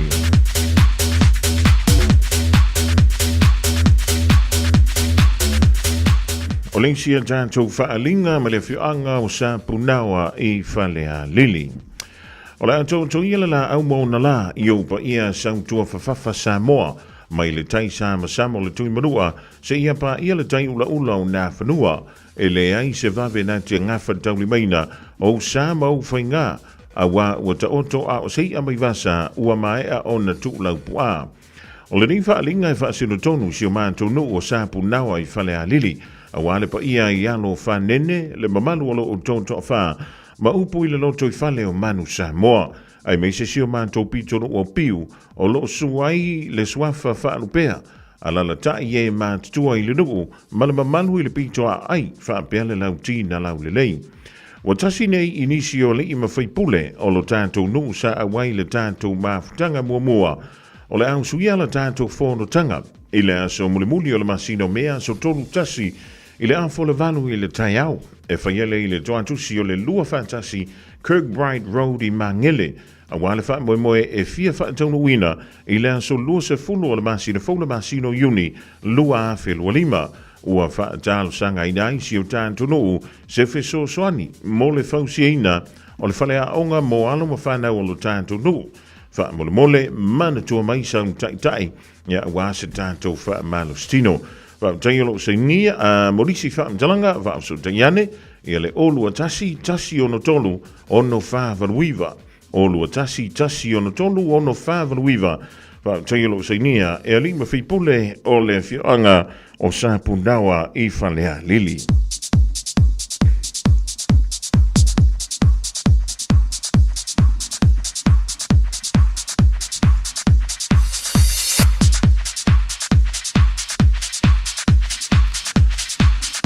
O le sia tātou whaalinga o le whonatanga a le mafutanga sangata ana pasilika i le urumoenga. I le awa tele tawai e mātou te whaatalo whātua i le paia maulunga o le tātou mafutanga o sangata ana paia iapo o sangata ana pasilika i le urumoenga. O le paia lavalea i le whatalenga i le matua na tongi ia alipia whaapea le toaiva a fifio alo o tāma le langi ia tau alofai matu yoti ma o tau tawhai. Ia umanga matasisi maliu mai o le urumoenga o le tumua. Ai vasisi lan tuai le tātou whontanga e peo na mātaniai ai meise o ni a tātou fuafuanga molo tātou wha moe o lo o lumana nei e peo na au mai e le tusi mai Samoa ona o le tātou malu ua fia wha leia. E whai ai le tātou whontanga i le astona nei a se fulu marafito me lua a whelua lima. I le itulai se fulurua i le awoli i le se fulufa o Tara Road i o Tara wha moe la tātou whilo iai le aso i le lofo le tua whaia ma le wha no alu te le lava o lo seinia e le fionga ia Pātele Mikaele Alipia Enderman a fionga i le teite fono ma le laulaua fono o le mafutanga sangata ana Pasilika i le ulumoenga.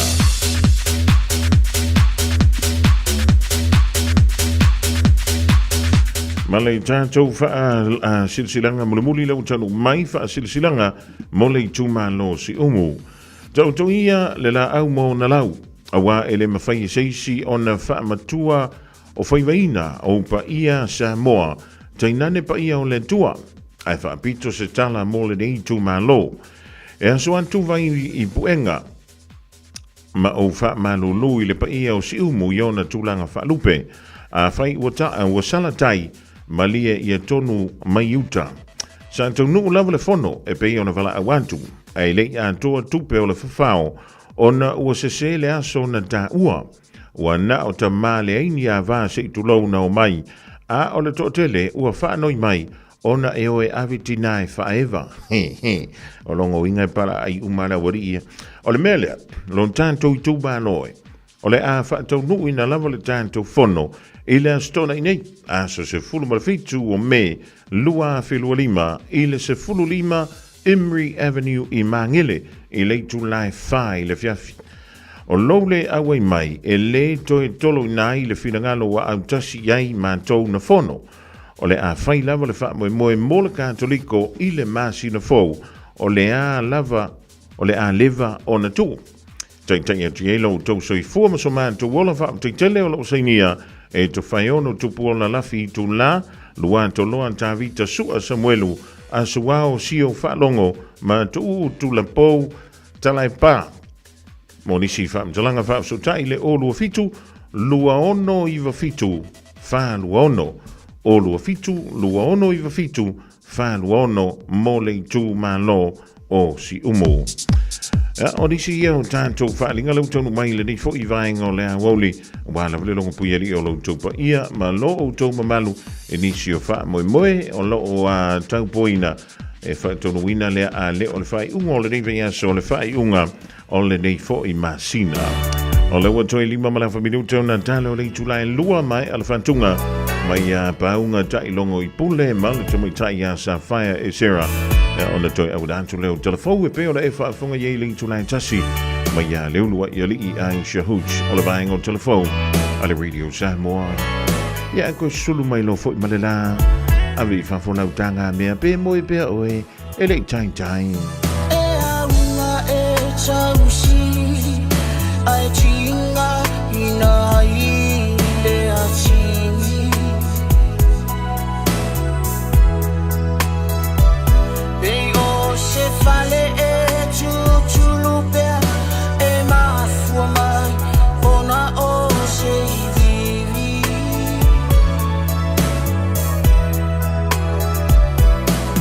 Aule alofa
Volunteer Week.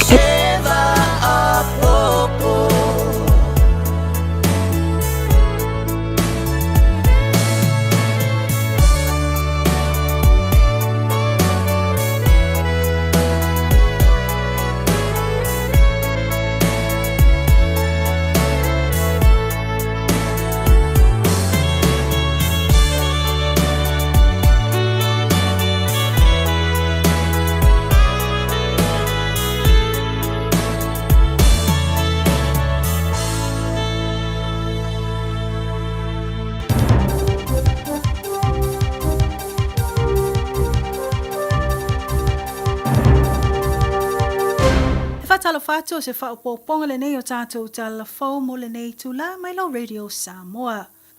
O le masinan se vai atu nei ya a perila na pasi aloa i ai teu te ungo le tula fono. I le ono wha amutai o visa no fo mau mo tangata sulfa i mai tutono New Zealand. Pe a o ina iai se tula ngai a fia i sanga le mula u tele talu ai le tangata sulfa i. Wha mawina i reporti ma le le tio wha wa maloa New Zealand. O le nei fuafuanga sa amatatala noa ina, ma ilo mai ono le mata apu na tūla i mai le tausanga lua o lua tasi. O se whaalavilavi na o se wha ia e se ali i sulfai, e ngoa ia Ahmed Samsudin, le toa lima o tangata i tono se supermarketi i Aukilani. I lea mata apu na ta uai le tele o vaenga i le mawhai le tūla fono New Zealand, o na whaatino i se tangata sulfai e whaatupu whaalavilavi. Ona o le lave mata apu whapene i le tūlanga whaavao malo. E beo na mai tauina, a o le itula i mai lea whalavlawe sa wha muta le visa no fo maua Samsudin. Ina wā a fia le tula fono, e le ima whai o na tauti poti ilo nā tunu. Ona o pui ngō tula fono wha avao malo. Sa no fo wawa aia o ia i New Zealand nei, mai uai lava o na ia wha atino se sori ngā tula fono matautia. E beo na ia wha o manu ai i tangata i toa lima. Ma o ai lava ina whanai leo talo ai le nei ngai o inga waia whaia.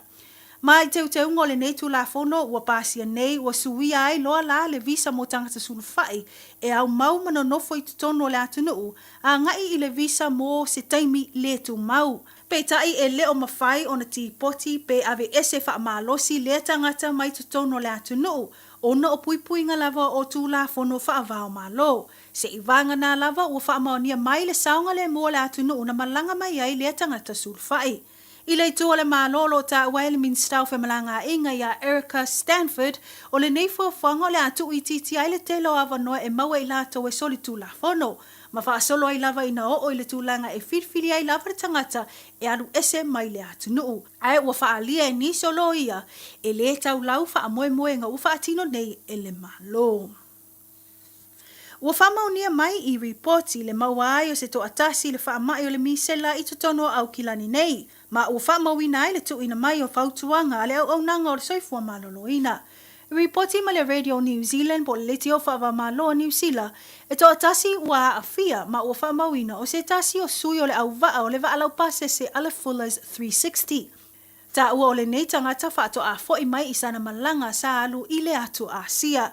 Ma i lalia e ai o le nei mata upu u whailoa whaalau i tele mai ai le soifua maloloina i tu umananga i ai le o lo o a fia mo le sila fia o tangata lau tele. Ina ia mauti noa le whaatino ai o nisiaki wha le soifua maloloina.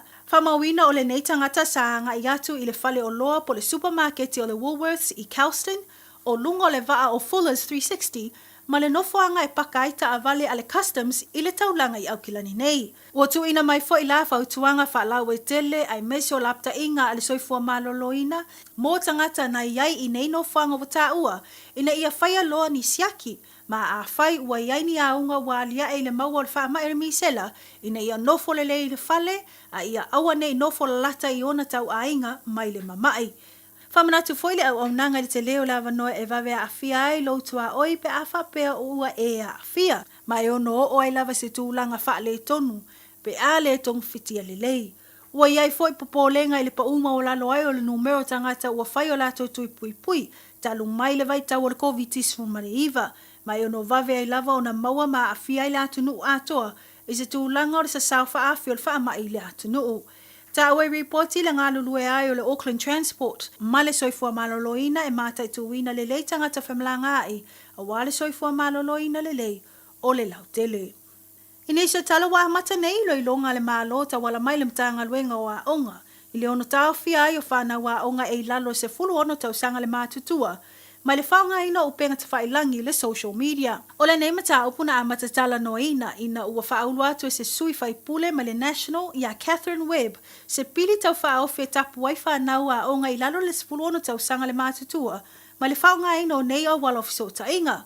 Whaopopo i ai, e te tau o na yeini au wala e mate tu ina ai tausanga o tūpulanga, e resi tala mo upenga te whailangi nei. Ma ia whaia fo ini whaasalanga mo e le mulimuita ia nei a ia inga. Olo iluma nei mo le whaapalo te ino le nei pili, a e le o mauti no le ono tala no ina ma whaia e o ni whetuwha inga a le pale mene. Ta oe reporti ma le News Talk ZB e le o talia e le vaiang whaopwhai o le act le nei fuafuanga o le lātova ai, o le asolia le māloa i atatau o le tangata, ma e iai lo lātou taitonunga e iai lape o le nei fuafuanga. Whaalia le taitai o le mālo ia Christopher Luxon e toa tele lava mātua ua whaalia lo lātou langolango ina o le nei fuafuanga. Ma o le anga i le mālo e ilo mo sue a atili, nisi o ta iala whaavau mālo, ua amata whaonga ina nei e au se talia, le Union Europa, ma le mālo o ka anata. Mai tala i talonga ua sola mai nei le au e lalo le se luas fulu tau sanga le mātutua le atu nuu ma le siampini o le tamiri sanga le taalonga la kapi, mo le nei tau sanga ina ua manu malo le awa New Zealand i le awa Afrika i saute i aia fastful valu i le fastful 5. Mai tau ina i whaangaso longa le taalonga le under 20 a le awa New Zealand na whailawa sina whaingata o le taalonga mai le tau ai le awa le atu nuu mo se taimi. Ina ua maua ai le Springboks li se fulu iwa ai loa lātou i le lea ai o le awa New Zealand. Na mai tau ina fo i le whetai ia o le aula Haiti, ma nisi whawhita au li taalonga, ina ua o i le tūlanga ua na o le toa se fulu ma le tolu tamata alo i le malai. Ina ua tuli i tua le tasi o tamata alo i le mawai o le pepa mumu po le red card. Ma le isi na whaamalo lo mo se fulu minute po le yellow card. Ai ui i le toa la Haiti o le numero le awa le atu nuu na tūlei malosi. Ma o ai lava ina manu malo, tolu ai na sili ai i le awa Afrika. O le lii o Harlan Saunoa na mawai si ko e tolu, ma le lii o Maloni kuna vave na mawai si ko e lua i le aso e ngasi ampini. I le sawa i ai o le nei tamirisanga na tutusai ai a New Zealand ma Australia le whaatu langanga o ai o au taa alo na tausini o, peitai na sili ai a New Zealand ma manu malo ai loa i le siu e ngasi ampini.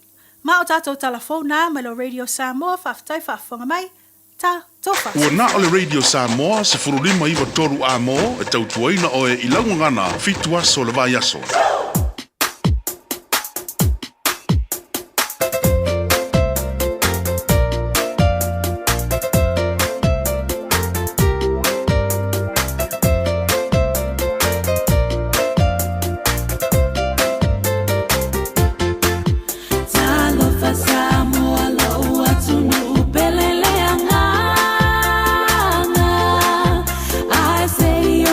Pese atu mafa amata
Pesu Fomalio, Marina Davis, Ladivango Laoli, ya, Male Pesu, Fagoina La Samoa.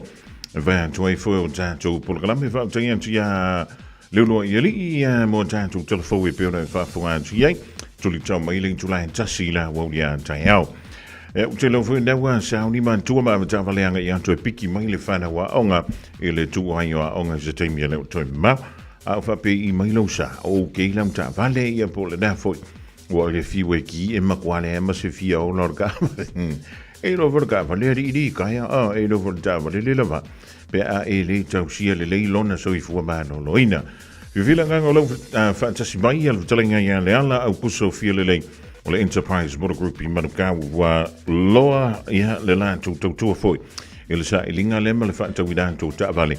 Ja, maar een tattoo te doen, maar ook to Fimalanga. Inga van Zalvan to Lela, maar Lord veel fever, maar over ons mailen die wij eens vol. Ja, van Zalvan to Pomboa, maar ook voor Tawata. Ja, maar nee, Lau, ja, to veel ai poi. Il sta por Kalamasani la son voor. Ja, die le ai. Wat to mo volle amatama neva jas.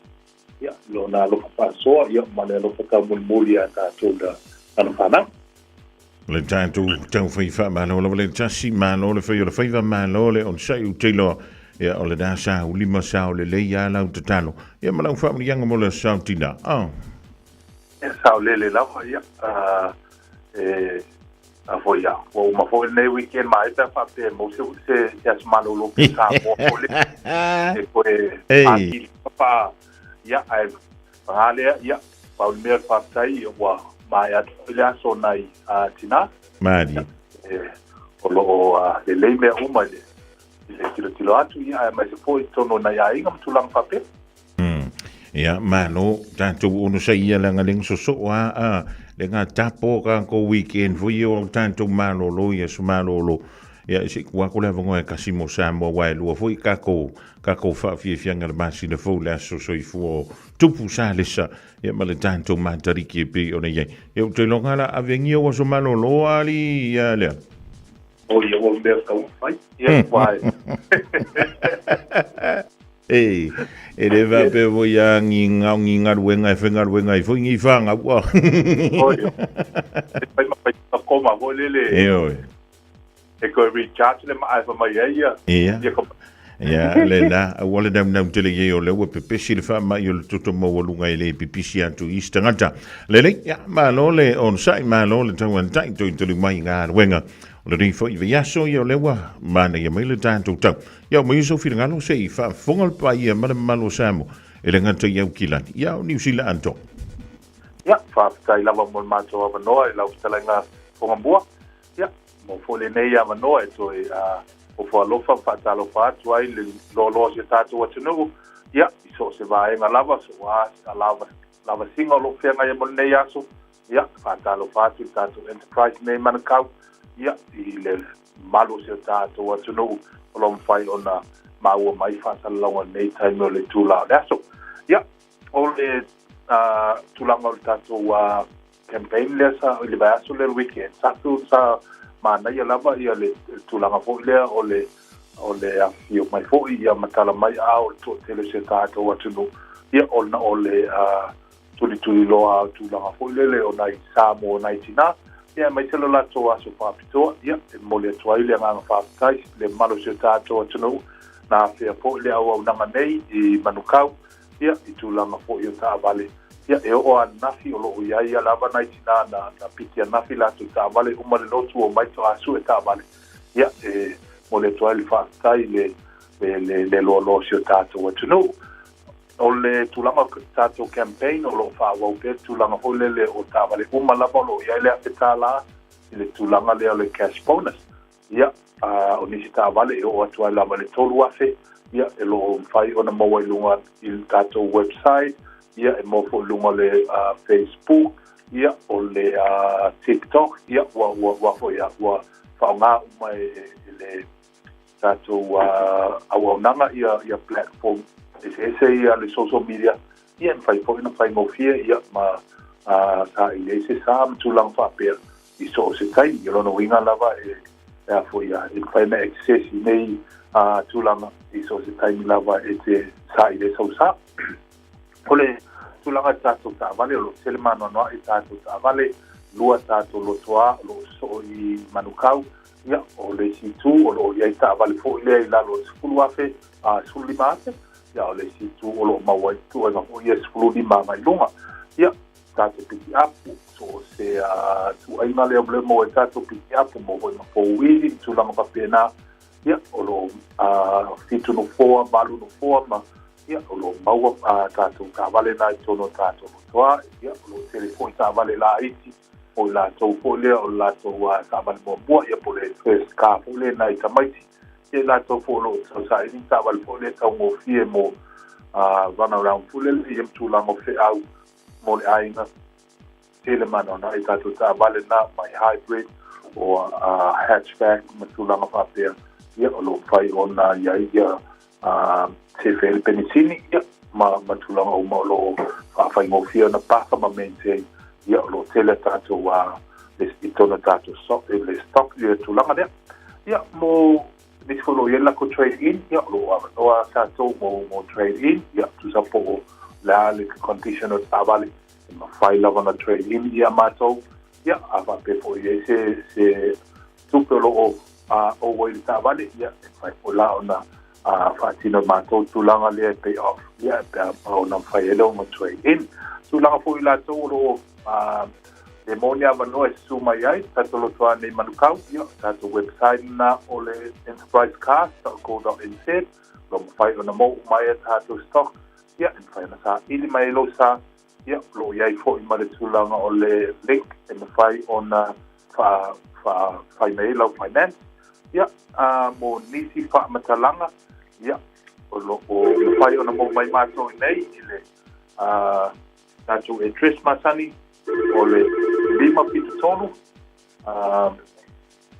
Queenstown Road in nei manukau ia pe mwhai poi o na whaakso tae mai i le o Vanselau ono tasi ono whaatasi walu ia whai mtiri le sunga le lipule ia Terry Corn ia ta mafo ia tawa papo po tau au auna nei o le ala au kuto pia le lei mo nisi wha amtalanga ia pongambua wha tai lava mo mato o whanoa ia manu teleina ia fai valo lima le niaso ia le whaafonga anga po se tātou atano lo whangia le atua tai sai asu le soifua maleola ia tai fo o mua tātou te toi wheloa e i lunga ia ma tai mātou avino Marugi tele lam singa o whenga ye le dea sunga fua le tau whai a le ala au kusofia le lei o le tūtūmana udangana le Enterprise Border Group i Manukau lima fitu tolu Great South Road i Manukau lantu toa tusi over se la wono tasiono fa tasi valu i le numera na ole telefoni vala au fu. La usfuluiva minute o te ainei tulai lua ea. Ua o lana ka vale. Ua lua ko se shefa fanga na ma o la ka vale. Ya va pio le ta vale automic. Va pio ka mo fuile suiki. Ya merko inga na masenga fa jamo. O nga whaakūrang ka wata. E whaakūrang o le mea mapu e pue. E whaakakaurea. Nga oso e kong wha se mai lalo whaake. Ia whaapea la ngā lai le lipa o lang ka wata. Ia whaapea fwoi le makua la mole mole. O longu. Ke le whaare kong o le mea kau o le fiu e whaake. E unga ke e mana au ka wata. When you shake up, the radio summer. Lua lua mai. Washing she mai. Radio Samoa.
le alafa oka oka se tau sama ana ua saunia mo se au malanga telefino tatau e lau vai vai sua mavanga e lololo i le ai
Le punia la va we io e che ia ne a io e le fa un mo solo so le caffè fe e a fa tal fan tu le sunga e le fa fe ringa ma le fa tu ia la le pinteru ma le fa tu ia vini e la tu le le no fa le fianga ia ne nai le fianga ia pesta ia fa maruian tu wai ia le pepe fok a le mele te lo nei le fianga ia ne nai via landi Io, a malanga i Amerika, malanga i Hawaii, sa o le whango ngō fui le, al toi ina malelo matua i asola.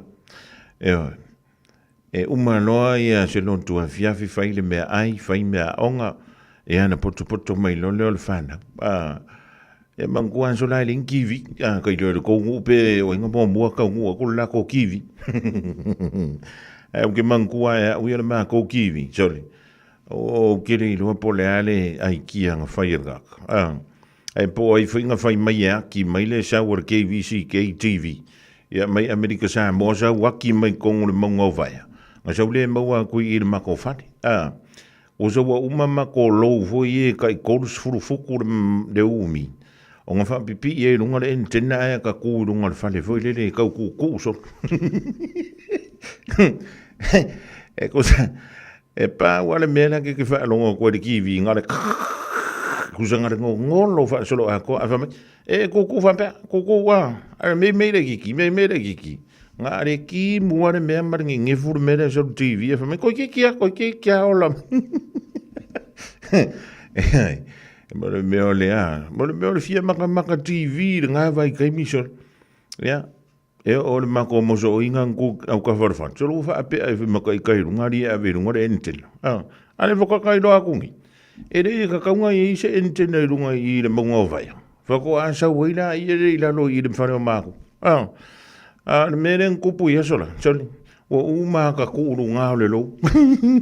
O la kilo ka le pa uma ila no waile. Isa ka ICC po sa ka insure ngā vaiken.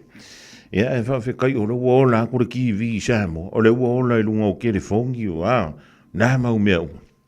Eoi, ai koe whai ula o ka lai le fionga iana nai. E sa o i le whangongo le toi ina ma le lo matua. Eoi, no novo le tupu ma le siofu. Whanau le lan tama. Eoi. Ia, e whai en toi le whamurianga. Ia, e le whamurianga fo e le li. Mo e whamurianga le fionga iana nai. Ia, ma le whaletua ia vista. O le ua toi whapopo iai. Ia, le la tamateine. Ia, ua antili aina to tele. Ia, grandchildren, ale sunga le whawhenga inga ma le whaletua. Ia, o le mela le te whai atu iana nai. Iki nganga maiskam. Ia, e whawhekaia o lai e uia o lai whai maui o ngā vai. Ia, e maloa vista le on sai. Ia, o nisi whau taimi, tu i eisina mea ona masina mea vevela foi le. Ia, au haini toi whalonga dāle whionga iana nei. Talavanti ia Ruth, liu male ainga le mau tomi nai le whionga o Santa Puala. Msalo e kau i ela uka mo kore pai. Sinampi whaui, so whaatasi ma Maureen tu whele mai West Valley, Utah. Ia, tai fo ela male sunga ia pa Opinati Williams. O le mafuta mai nei Adelaide. Vamal mole pau. Ai iso ke mia vangoa foi le mai au korenginga. E sui fo le vamal mole si siaki a sio ko inga ngā Peter Stowers. Io o leu ke fia iloa. Pe fa ko fa maulongasu. Pe fa ko fa la kalaka. Orka ngā kangal makua fa so i sa i lunga orka ko porkala. Leu ke fia ilo. Po so i fua pe. Ia pe ka penga kuloa i nga ko i pufai poku. Ia o le fue makia vangoa pe a mo miengi si i onga koe sa inga o sko inga Peter Stowers. Ta longa le fai unga le vai so le maka ukia le meren kula i mai. Asi ka koa maka mai la le mo le meka o le laka piriki. Ia e langa o lenga mua a maka le laka piriki. Mai le stofi o le vai aso na se ima vai atu nei. Ta longa maa to ina. Il vale o le Eels ma le Dolphins. E unga o le ta longa Eels se fulu. Ma le ono Dolphins e lua se fulu. Le mai ma ia le sa o le Dolphins. E le ta sanga o le nei fo i tau sanga. O le Newcastle Knights, na malolo i le Titans i ai e lua se fulu i le lua se fulu ma le wha. O le isi ta alonga, o le ka alonga le ngā pasa wei e le sia wau. Kwa ia ule fia kwa ia le unga ka alonga lea. O le ta alonga i le vā lea o le Broncos ma le la piti. O i le wo iloa, ngā paua le whaia o ngā e hausi ka i e rikanga mai kikiri ngei o Latrell Mitchell, ngā o Wayne Bennett. O isi uma whaia o ngā e whai e whai ngā lai kikiri. E nofo lima e mata ma e mai tawina le ta alo Latrell. Talo ona toi fo i hatu Wayne Bennett i le awa le afo. A le South Sydney Rabbitohs. O le afo ua toi a matan toi sau i lalo ia langa whaiki whinga voi le malonga mimika. Pea o ina ta alo. E le ngā toilia. Ua makua fitar kamano. E le ngata alua kule dropkick mai tua mai o le afol malai o valeri. Ia e koe lola mai le polo o umaraka imi e whakanga pa uilano alua kwasiko. E whamano o tui leo tāpua ale la pitch. Ia wakurunga lole miki. Ia Raiders male Bulldogs. Ia e se a afon le tālonga e se ale afon mua e se fule afon mua. Ale Raiders e lua se fulu Bulldogs e tolu se fulu male lua. O le tālonga mantaina, io e no whaalonga tu i le tālonga lelan anaf. Muka fiu a voiden. E kau whaavanghosa ke mia wapisia. E o le tālonga le vau le Dragons male One New Zealand Warriors. E lua tālonga e whapea umalawa ai. O le kālonga lea le Dragons. E hima le tālonga wangalo ia. Ai umane le teim. O lai tais fulu malawa. Ia. Whaupopolo le male teim. Ia le lana toi mawai malasala. Ia mawai loa malea nga i le pok. Sfulu maleli o i drop go. Drop kick. lena mawai male mai. Sfulu male lima, le Warriors ile sfulu male fa ale Dragons. Cowboys male Panthers. Antono yeni sio tanto o lena fsirima. Le ale mea le nkukusa kai kodu se fu. Ele I fa popo se teng. Ele tula fono ayo le rakapiriki. Faye le teng mi fa antulu ngai na valu sul minute. O le tu sai. O na fa popo le o afa elua. O le afo mo 5 minute fa pena foi le afo lona lua. O le mela nku ka lo ngale ka boy male Panthers. Le sul minute fa popo. Ele ma se ai. O longa wingala.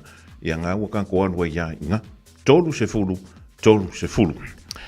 O le ta alonga o te ala I fo ua umarka alonga le anga fide fia. Toli. Amatal ta alonga o whapea. O le makwama ka inga alga alonga le West Tigers. Ma le Melbourne Storm. Ina ua whaala humai fo ili sio. O le lavana mana. Ia le tamu whainga mo muantu a le West Tigers. Ia pita iani. Ina ua o mata matatu I mo meo highlights. I highlights fo I lele o le ta alonga. O ina o iloai. Ua whaia le Storm le tana fo I lele. West Tigers. E whaia si matua o mato. Ua whakamakama I fo I le awari ia o le Melbourne Storm.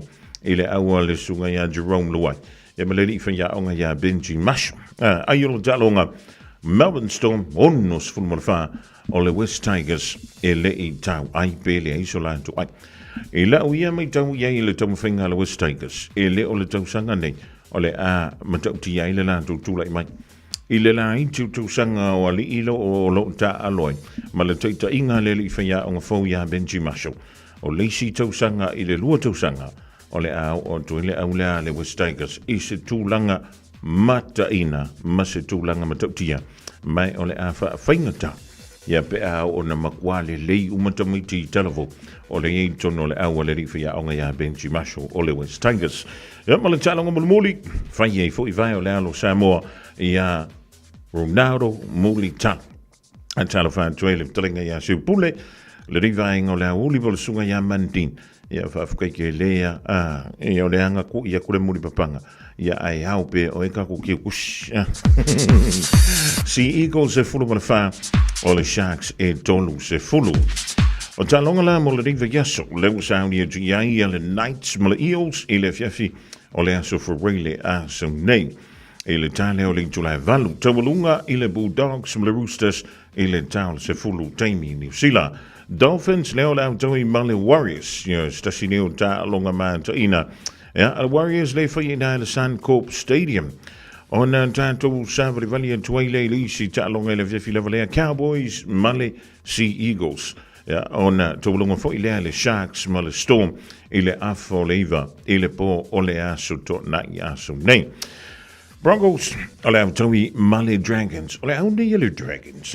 E whale angwa iai. O le mokua whananga mea. Po le anse le lei feo se. E ke ia le aunga le mano o le Dragons. O lona wing. E le whingo fiel ta longa le Broncos. I le whai unga o le rive aso ta alo. I le whai le fiafiolo sa aso nei. Raiders ma le Titans. I le 5 minute te ai leono le fiafiolo sa. Tawalunga I le ta longa a le West Tigers. Ma le la piki ringa wha le kongo de mako ang surkalo whai. Yeah, those are your lungs, Tigers. Ioi. O antu ia o tau ma le manu ia ia. On na tātou o maile I le ta milusanga o le Super Rugby Pacific. Super Rugby Pacific na malanga si ia tuai. Ia le awa le Blues. O vai antu lai whai mai siva kamalo Rico Iane. Stasi whaletani malo le sa pia le awa le Blues I fiti. Langa la tunu so le ese le fia e manta anta malau fonga fia ia pe anta nu wantu ni au malanga. Ia o kele fo ia o la ko va lele. O le ava ko ka ko fa alu la ko kupe. Io e ka ko kupe o ile la to wantu no. Le unga le talonga Drua e Lima. O le Blues ale o pepe ia e tolu se folo ma le fa fia fo le sunga la wow. Ia davai ia va pe foi. E le fionga ia pesta LJ. Tasi o ta alonga Warranters Mali Reed. Si unga o ta alonga lea au o kamano aos Joseph Suari luas fulu male tasi o le Reds e lua se fulu male vat. E leo mai ialsa o le Reds I le neivainga o le taamulsanga. E ona o mai ele o le tasi o ta longa manta ina ia e le whai unga le vea sun se im vai tuni. Le ima se si e mante malo le awa matai. Ioi, ona o le Santari malo e le Crusaders i lona malai i kalai stitch.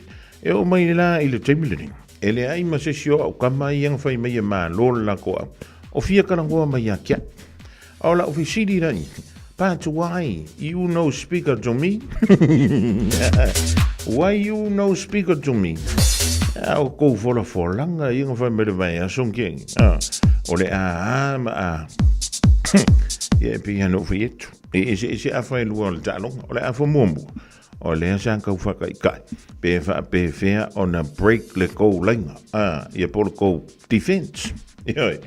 Now, na umala vol fat of tino la for more. Al wantu lo mala falonga lua maua mala vai vainga e o ki le sa por ko winging o mera full marfa na o ki mala sa por ko fesi ko e o ki ko mala sa po ai sir ko backline yang nga maua le vangonga yang nga pa siko Crusaders se full mareva ole Chiefs e tolu se full malelima ja mala chalong mulmuli e le van Western Force mala Brumbies le sile au malo si au stadia le to sanga ole ACT Brumbies. Ai tolus von tolu le na malo ai ile au ale Western Force.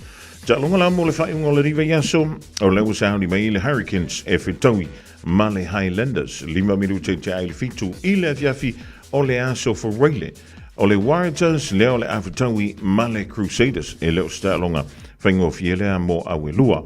Ole drua le ole apingi va le male Western Force.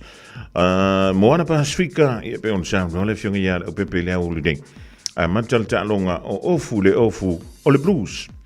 Ai ma lo le moana lo no winga e uma foi le ta longa o fai lo na pulo o le Moana Pasifika. Ta longa na e faia ile No Father Stadium ile stona ya so nei le July fitu.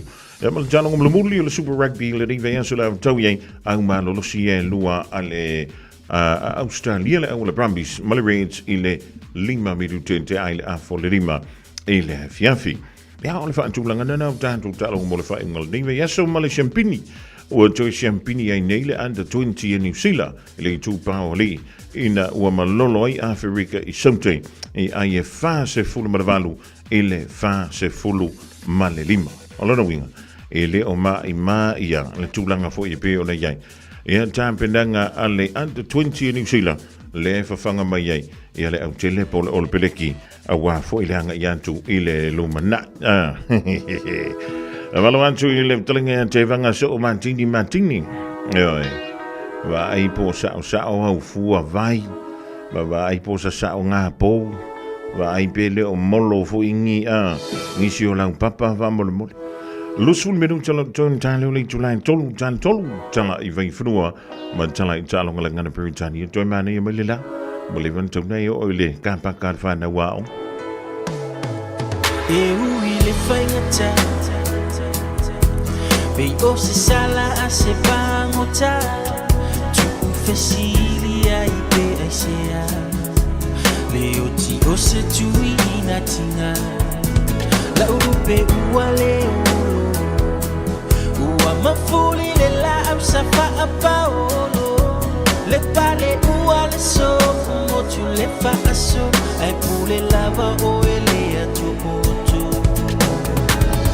lo wali isi elo fa mai o vai fiu e fava senga o le tinga o ya mo tu le sa taula ya yo le va ai atua o na le de ipu o wai mai mau pe ana Faina toe niu le tai lo leo malau kitara se yo toe fa lo ngota si ui ile tailo o e fai pese ai le lani ai ono lo misia o e mafu ai lo tani fa afeta imanu ia le nei o sapai ile tale ni sa e fina o sapi mapu ile ai o anganga tofa o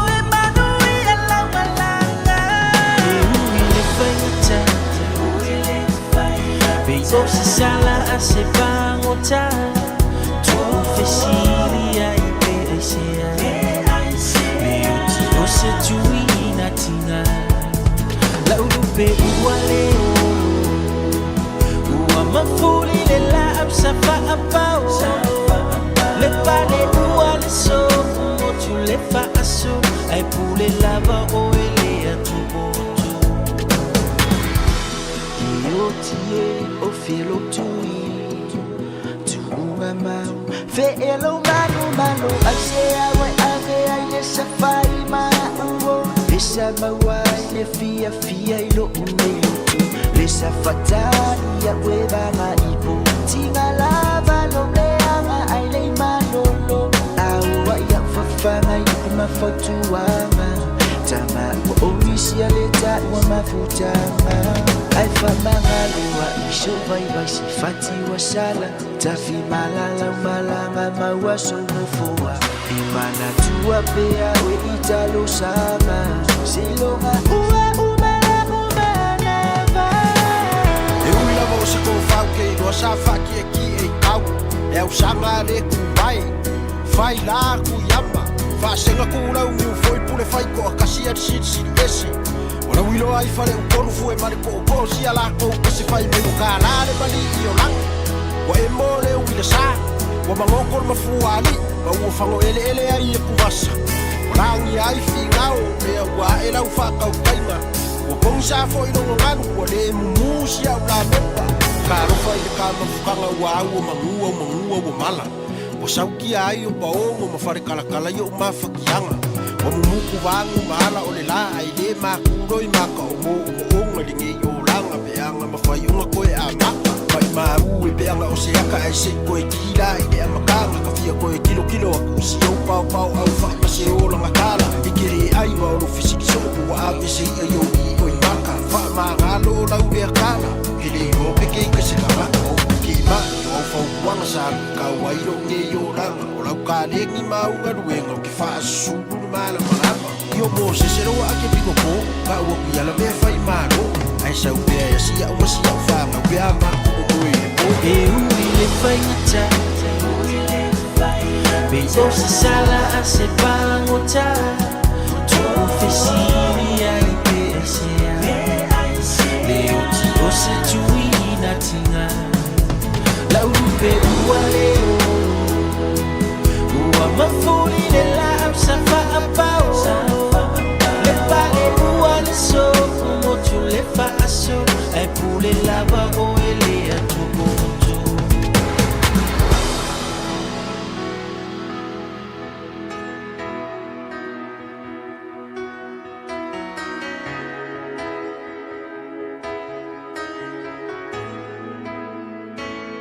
Wa ye nei la lao le Bluebird Lumber and Hardware I Mangile. A wa fa tau molo ainga I Samoa. E mawhaiona whai umai oka o loa whauwhali. Pusa aisa o ngā umu TV moenga. Se tino forma le telo o loa ese. O fa tau umai mawhaiona tutongi le tātou ofisa I Mangile. Ai piki I whale o loa o le Bluebird I a pia vai tele po sa le longa. Walau noa le olua tasi 5 tolu fafa. Olua tasi 5 tolu fafa. Pe I meli le info@tlmarketing.co.nz Moni si whamtalanga.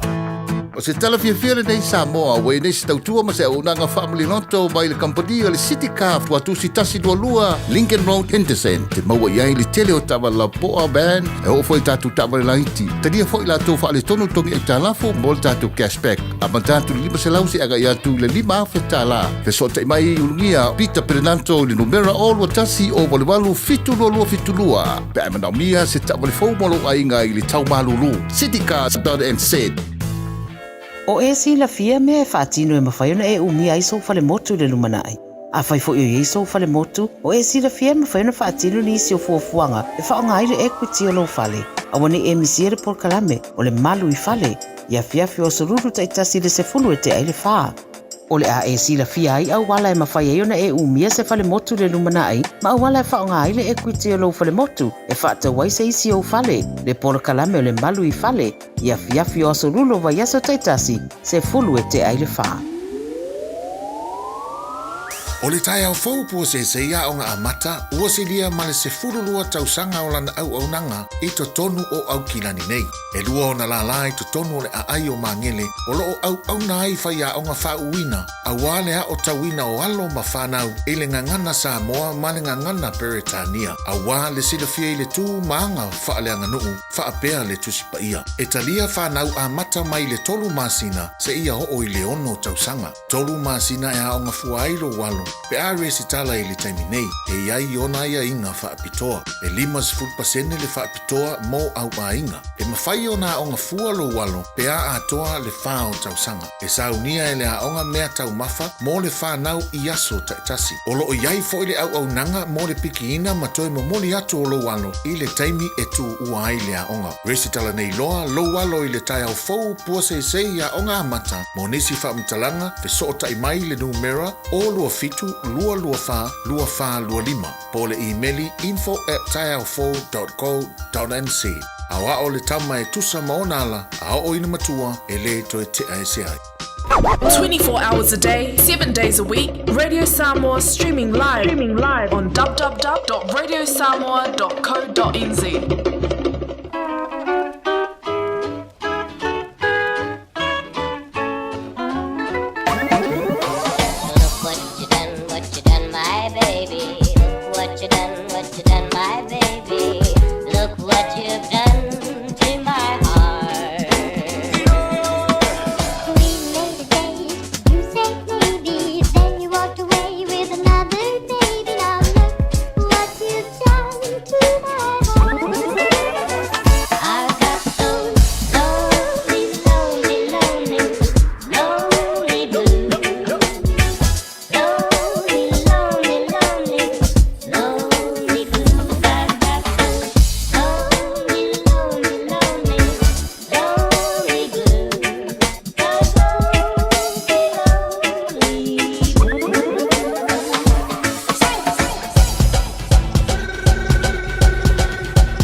what you done, my baby. Look what you done, my baby. Look what you done to my heart.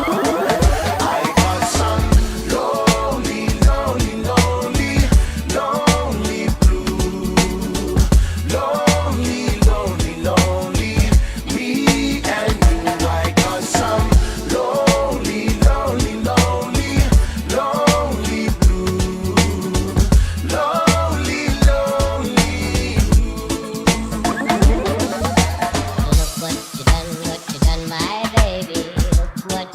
What you done, my baby.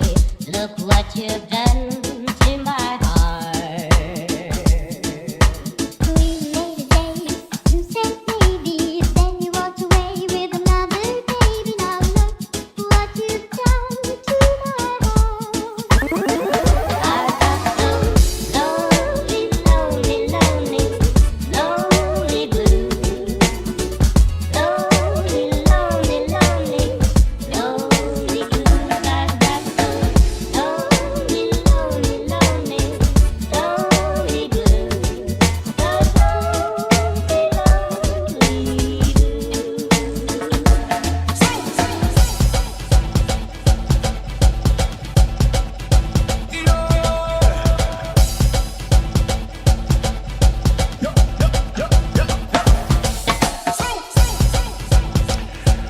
Yanga mai ya DJ 651 malasunga ya waino le fo I vainga o le woli e ro to e ona mala fa bidu tun tale o le tu la e tolu o stanga fai pi sinisi e to tongi au la fonga ala timul mulina e fa ye la so e tusia e ko siaki pele o ye so la fonga o lai ta fie po lai o ile ofisa la fonga New Zealand. O le tala o le ta ua mai le lipoti le sofa mai. E o vantu ma le se lau ono se fulu miliona tala New Zealand. O lo o iai pea i le ofisa o la fonga. Mai o mele temine e le i o antu se si e claim. Pe le I whaila I nātu foi. Ia se claim. E ave se mai e tua. Ia nei tino I tupe. Ola e se ku peso le. Se lau ono se fulu malua miliona tala. Mai totonu o le ono tausanga te ruai. Whamamonga ia lea e tui na mai I le ofisa o la fonga. Mō tātou. Ia waraua o ko mekinga whaianga ko la fonga le timi nei. E oi, e ele timi e te tau le whaiai ai o iangi whailongi la fonga. Pa wale mea, ia tutongi au la fonga. Ia ai a whaapea la o naele I siakina. A whi e leisau pisings, e lise mea la e popule I fua o ia. O ngā e kokong I kou whare ngā ruenga, ma le tau kampani lau o ia la fonga. O nā fui lau ngā lulu e ila ofiso la fonga. Pe o anto le tongi ina o lau la fonga. Pe o nai titi. A wala I kiki la fonga e kokongi, lono winga e tō tongi seisi au whainga. Ai a whi o lana ova, e sini akule ova ngai lola I kiki. Ia pe o lele lava fo. Ia onda tongi muli ele mantua aluan toi mau tupe. Ia o le kalakunga. Se lau ono se fulu miliona tala. O le henta ati ele tusupe. Ale ofisa o la fonga New Zealand. Ma le tala lona lua. O le susu enga nei ala matanga aluenga o leo. Ile sui komisina o le matanga aluenga. Na amata mai le tausanga na te anei. Ile masina o te sema. Wha masina taluano wha ngā solo. Ai o loa ile sa ilinga. O se tasi o tua inga e whaisina mantu ia. E molianga e pei o na tua iai le sa avea. Ma sui komisina o le matanga aluenga o leo. Le sunga ia Javon Max Skimming. O lea la sa wha malolo le tuma. Ai maua pealon tutongi ma na benefiti umalawa. Mai le nā ma sino te sema e o mai I le so. Pintaila, ina ua o se su enga oni tua inga matu ia. Fa soli tu la fono. Ai avantu lo tonu ma le tusi fa mawai. A le sui komisina. O lena sa no ia le li I minister o leo ia Mark Mitchell I le so. Ia ma sa fa pe foi ona fa mauri mai. Ele komisina o le matanga luenga o leo ni sila. Ele on tau fia I la le whainga o le su enga I ia mautua inga. Kusai ese le tua inga lea ua wha mawai wha fuase iei.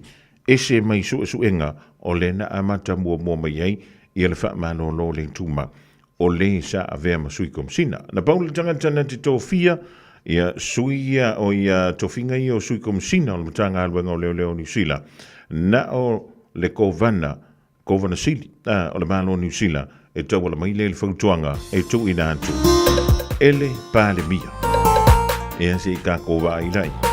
Va veane mea. Nga saua e wha ronga kupi e uka ia voina. Ia ke ia wha mawai.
In this update, Deputy Police Commissioner Jevon McSkimming has resigned before he could be dismissed.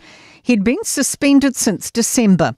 Police Minister Mark Mitchell says a process was underway for the Prime Minister to consider recommending the Governor-General remove him immediately. Mitchell says after new allegations of a very serious nature came to light, he told the Public Service Commission to begin the process of removing McSkimming from office. McSkimming quit when invited to respond. A criminal investigation is taking place.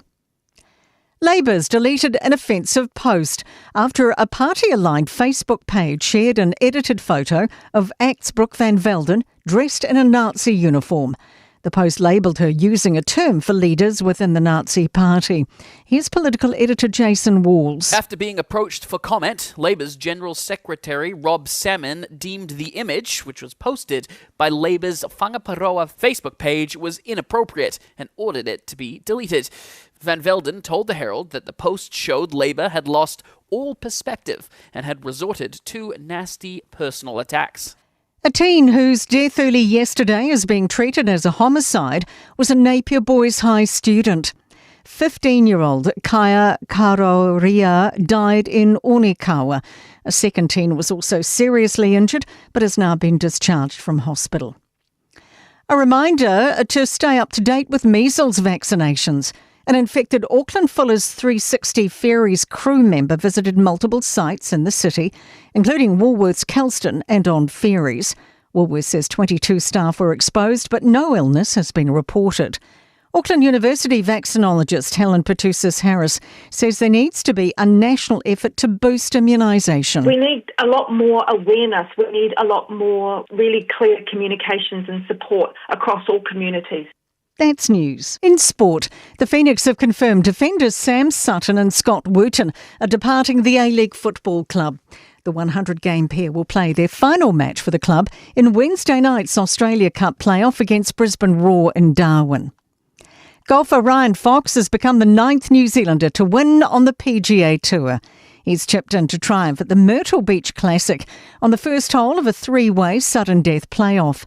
Victory gifts him a 2-year tour exemption, automatic entry into this week's second major of the year, the PGA Championship, and $1.2 million. The Steel are awaiting scans after a knee injury to Kate Heffernan. The Silver Ferns mid-quarter went down in training last Friday. That's sport.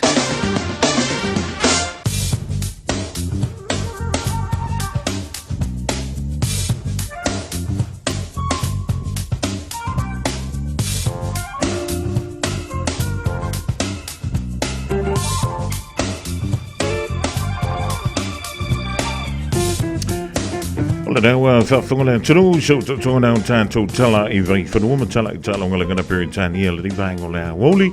Ina ua whamara whimiru tō jatani le tūlai tōlu whaatala whantua I mātuelanga te leola whana waonga o le naua tu waonga mō le rifo ia sunga fua.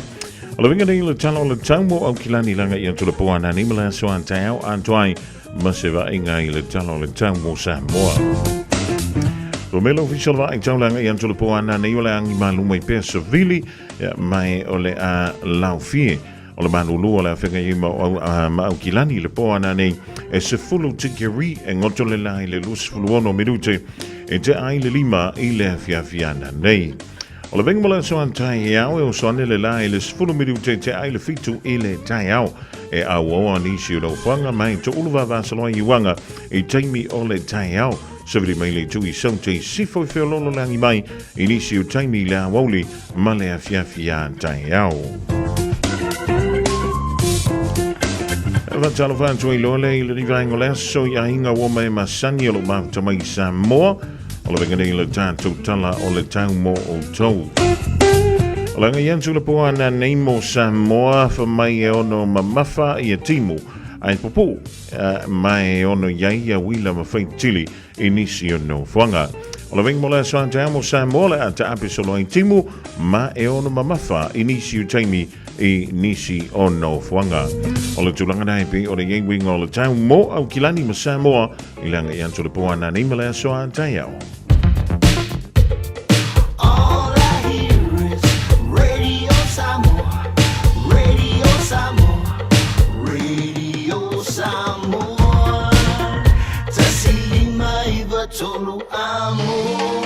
Radio Samoa, kasilima I loko amo.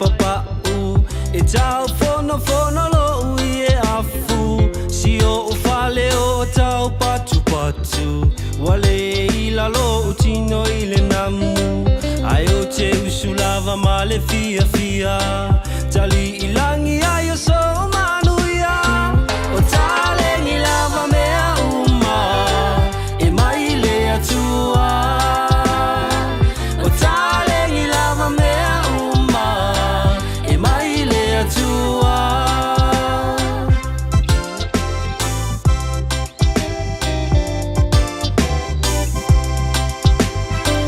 o te fa atu i le aonga e fai uma e tamaiti o uponga i le uli o si o upau ma o vai e papala i le namu o alofi vai ma fia o se e vai o te lenga fatia si o ulu e momo e tutasi le moa o le fai si o ulu e momo e tutasi le moa o le fai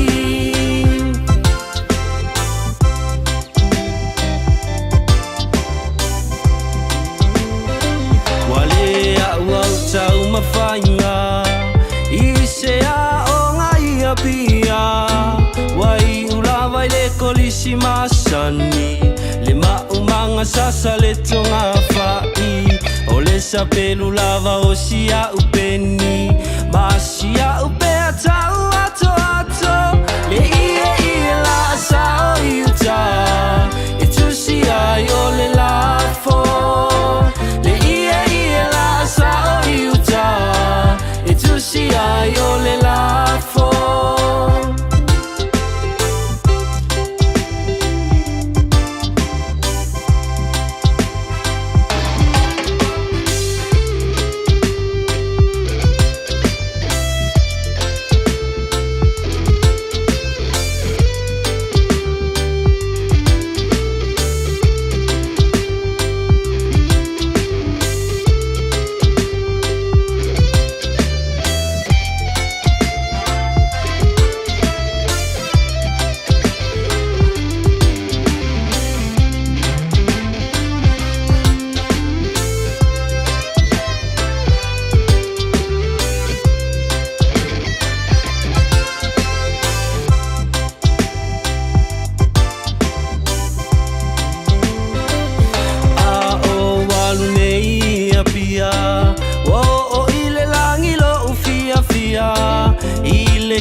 tau le fetaui i le fufusi o si o fuae ai le ai oni o se vai si o miti a futau le ofi o sili ai ona oti si o miti a futau le ofi o sili ai ona oti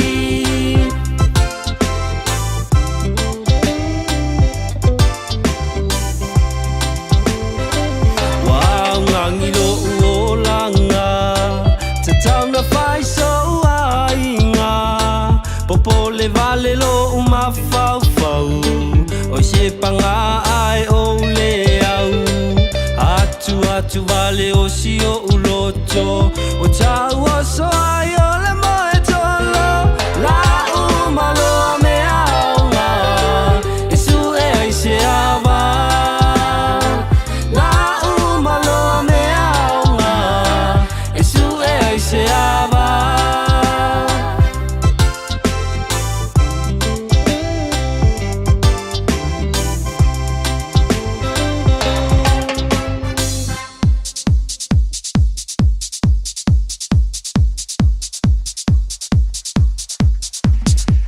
Ganga o le ringa hanga o le woli le tua ia o ngā le whanau wa tala whantua i mātua ma le whanau wa onga ia o le rā wanga i antu i a inga i le mai ai foi o a onga o le ringa so ma fuata mai tiva i o tau fusi pāu wa maulei tono le tawa le tono le whale sui au fua onga whaisa me ai Faisau ko masa ni mai mo tanto polo kala me sin matali.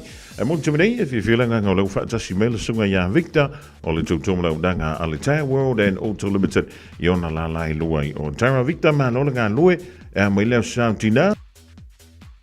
So ko mama le nangi mai lau tō whafonga mua maro la unsai maro hoi tawa tai.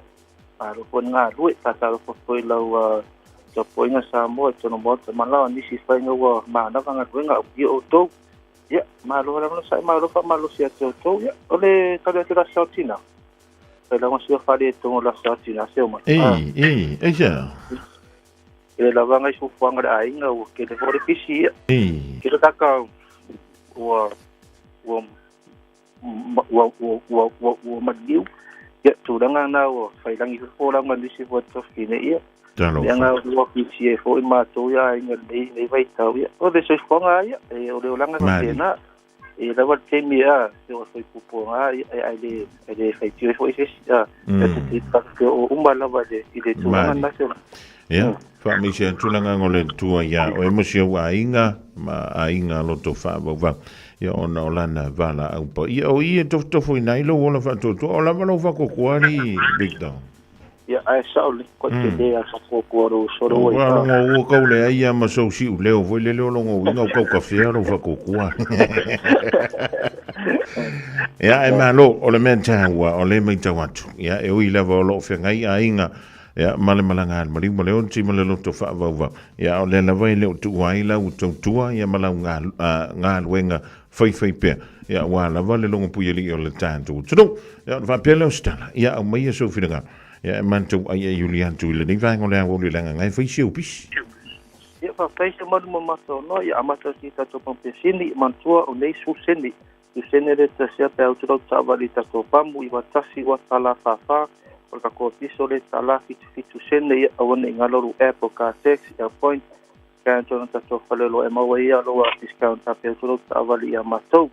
O le aso ta ya o su lima sene aso ta mala so lulu su lima sene to sia ile tato pompe sini fonke si da piti wala vale kukatu inga efento review lo so fitu tala tito mia fa pe ulanga fonke si ya so piso fonke si forma i tato pamu umanta review la tu i tato pompe sini au ne ngalo lo so fa me se foi ta no me tanga ba ino ba tato si i va so ta si so fa man malo o ele ofo o lo fa monina mon le va so le tato da se lo tala i tato vale i tato pompe sini Ai mo le tato folitimia kasi di matolo istama kigo awangi ngalo la for service tau transmission service ya kila lava tisi ai tau fa bo mo metan fa mo lo ya lava ya ko sai tare fa la o ton la ne mo fa la ne mo mo fa ai ko la mo fa for service lo ta vale sa ki po le ne mo po lava swa u po le po fa ta vale ya fa pero mo tinyo ya mo ta vale ton ya lava na isa sa mo pinanto swa mo na tulanga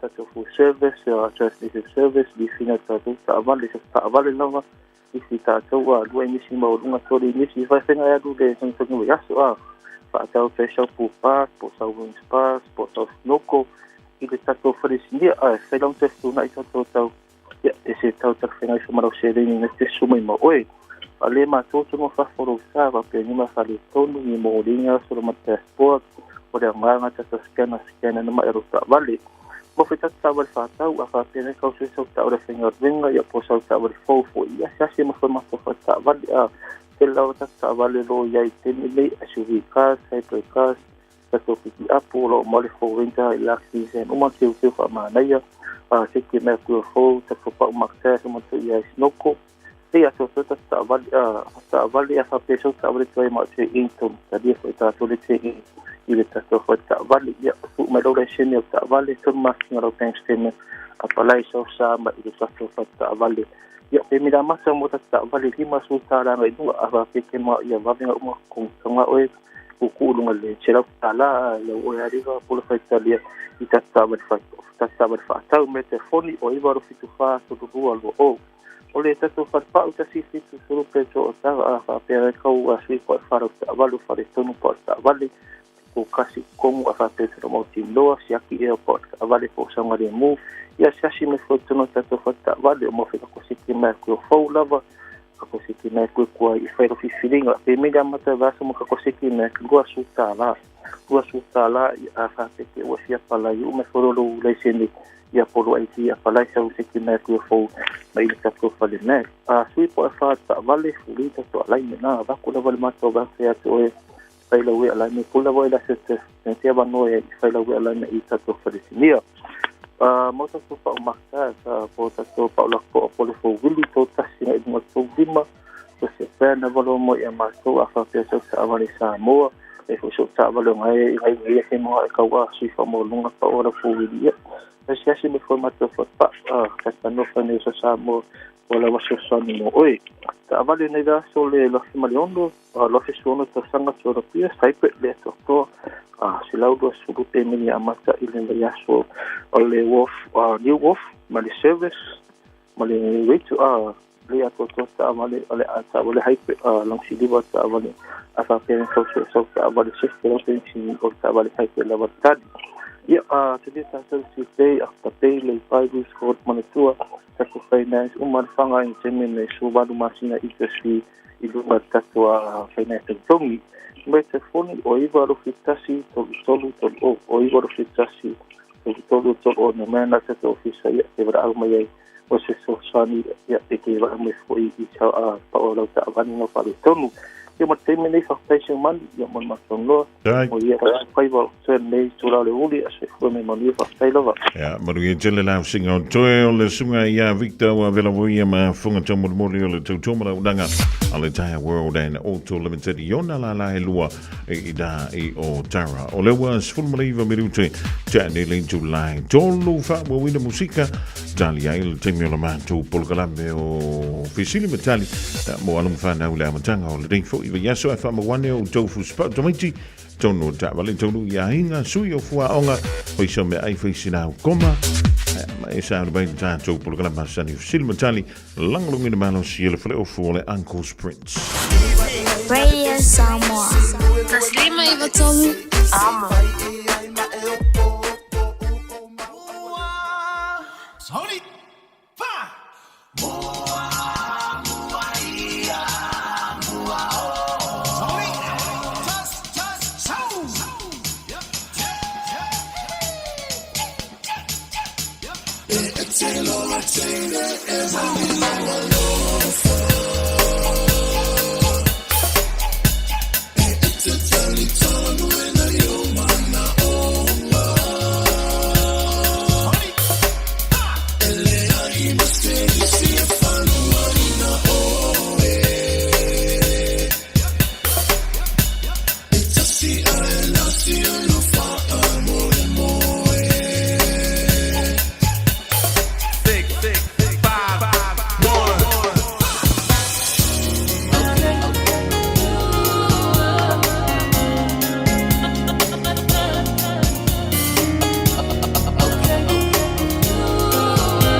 tino ua maniti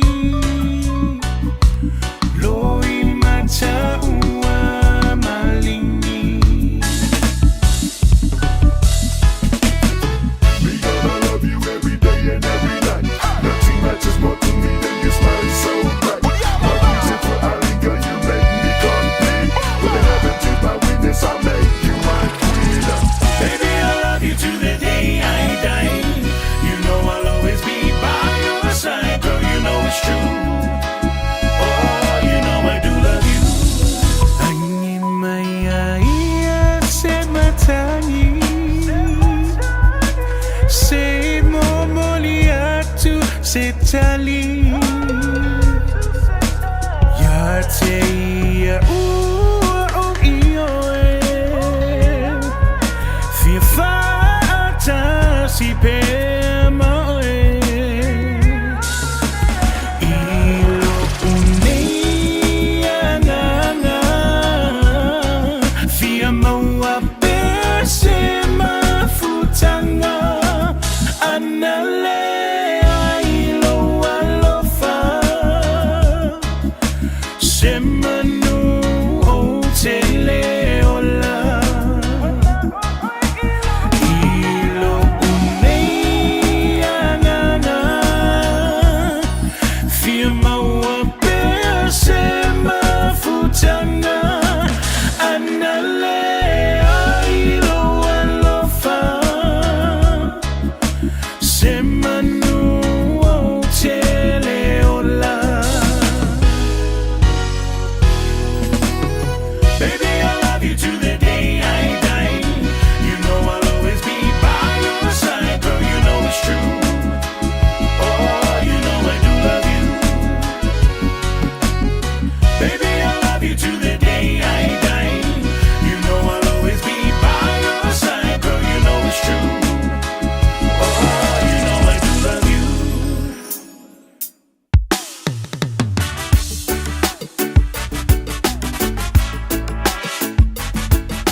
Never for your man telly, the swill of the love, ya or your soma. I saw say you live for the bow. Popular pinata, I might say shit up for no. Get him from time, yo, limit to love. I feel no pillow for my only person. Bowla no for Yasakeli, Kamasuma. So clear Sami Yogi Africa about the Bungala. Get him a Kalakaba, you are in Bungo.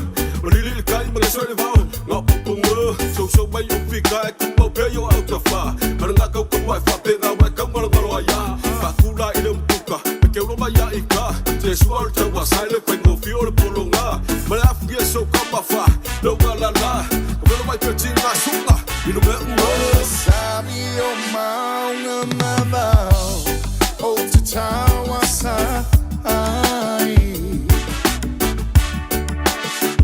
O whainga tamatina O mea uma o te iai O le sabi o maunga mabau O te tawa sa ai O whainga tamatina O mea uma o te iai Vi fianga sui whiwhiloi o le ringwhai o le woli le pikina o le whanau a onga Wha ua wina ma le tau wha mai no tuta ma whaiva lo whilima o le tātou tanu tamaiti Sauna mai le tātou programa o Silva Tali leo la so o tua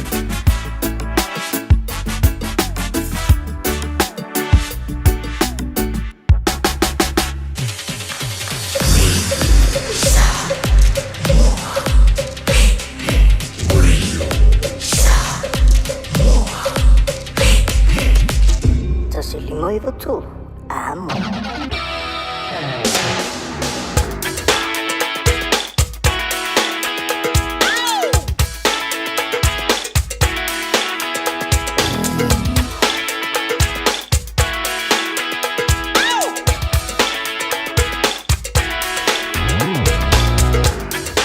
Tu le taimi e le vai o le wanti e le radio Samoa le vai o le woli I le lua minuta o tēne le afo le tolu Wa tala whantu I lo le man tua ma le whana wa o le utua o ngā o le ria sa mafua Le aso se fulu ma le lua o le rima siro me lua afi lua lima tala wala o tamaiti Wa me o tua ma ila o le ria so sa e lu le aonga E po le dasa e no fule whale ua e ngase ngase E oi tanu mai le aso nafi le toa na I o le sauntina Lele, na avela sa mea lo fai lau tina, ai ha ia si au nana, wa upo lau kād le sa ave iai, ea lele, o le dawan talantu le na velau meo, tō le whana, tōlu fitu fitu, tasi lima I tō tātou talanoa po au mea na fai a nafi lau sa au tina, ea pēna e alu voi lea onga il nei aso, ia ma au mai sau tali le tātou fisili, le o le atu I nātu, E le wha ma I le ua matua I wha malo sia mai I le taimi nei. Ia le whaia o tui pui pui pe a whai ele I whaia mua mua o tui pui pui. E le o le fulu. E le o sesi wha ma. Ai le wha ma. E ma whaia o le pepesi. Ia I tātou. E ma whaia o na awhiai I a whana witi. E o lava I tangata mātu tua pe a whai ele I whaia o tui pui pui. O le fesilina. O le a le ingo le wha mai. Le ua wha ma mafa mai ele soi fua maloloina.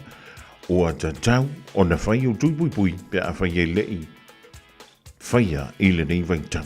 Pe lei whaia la vai loa o langa a toa. O na o le sa au mai e se tangata.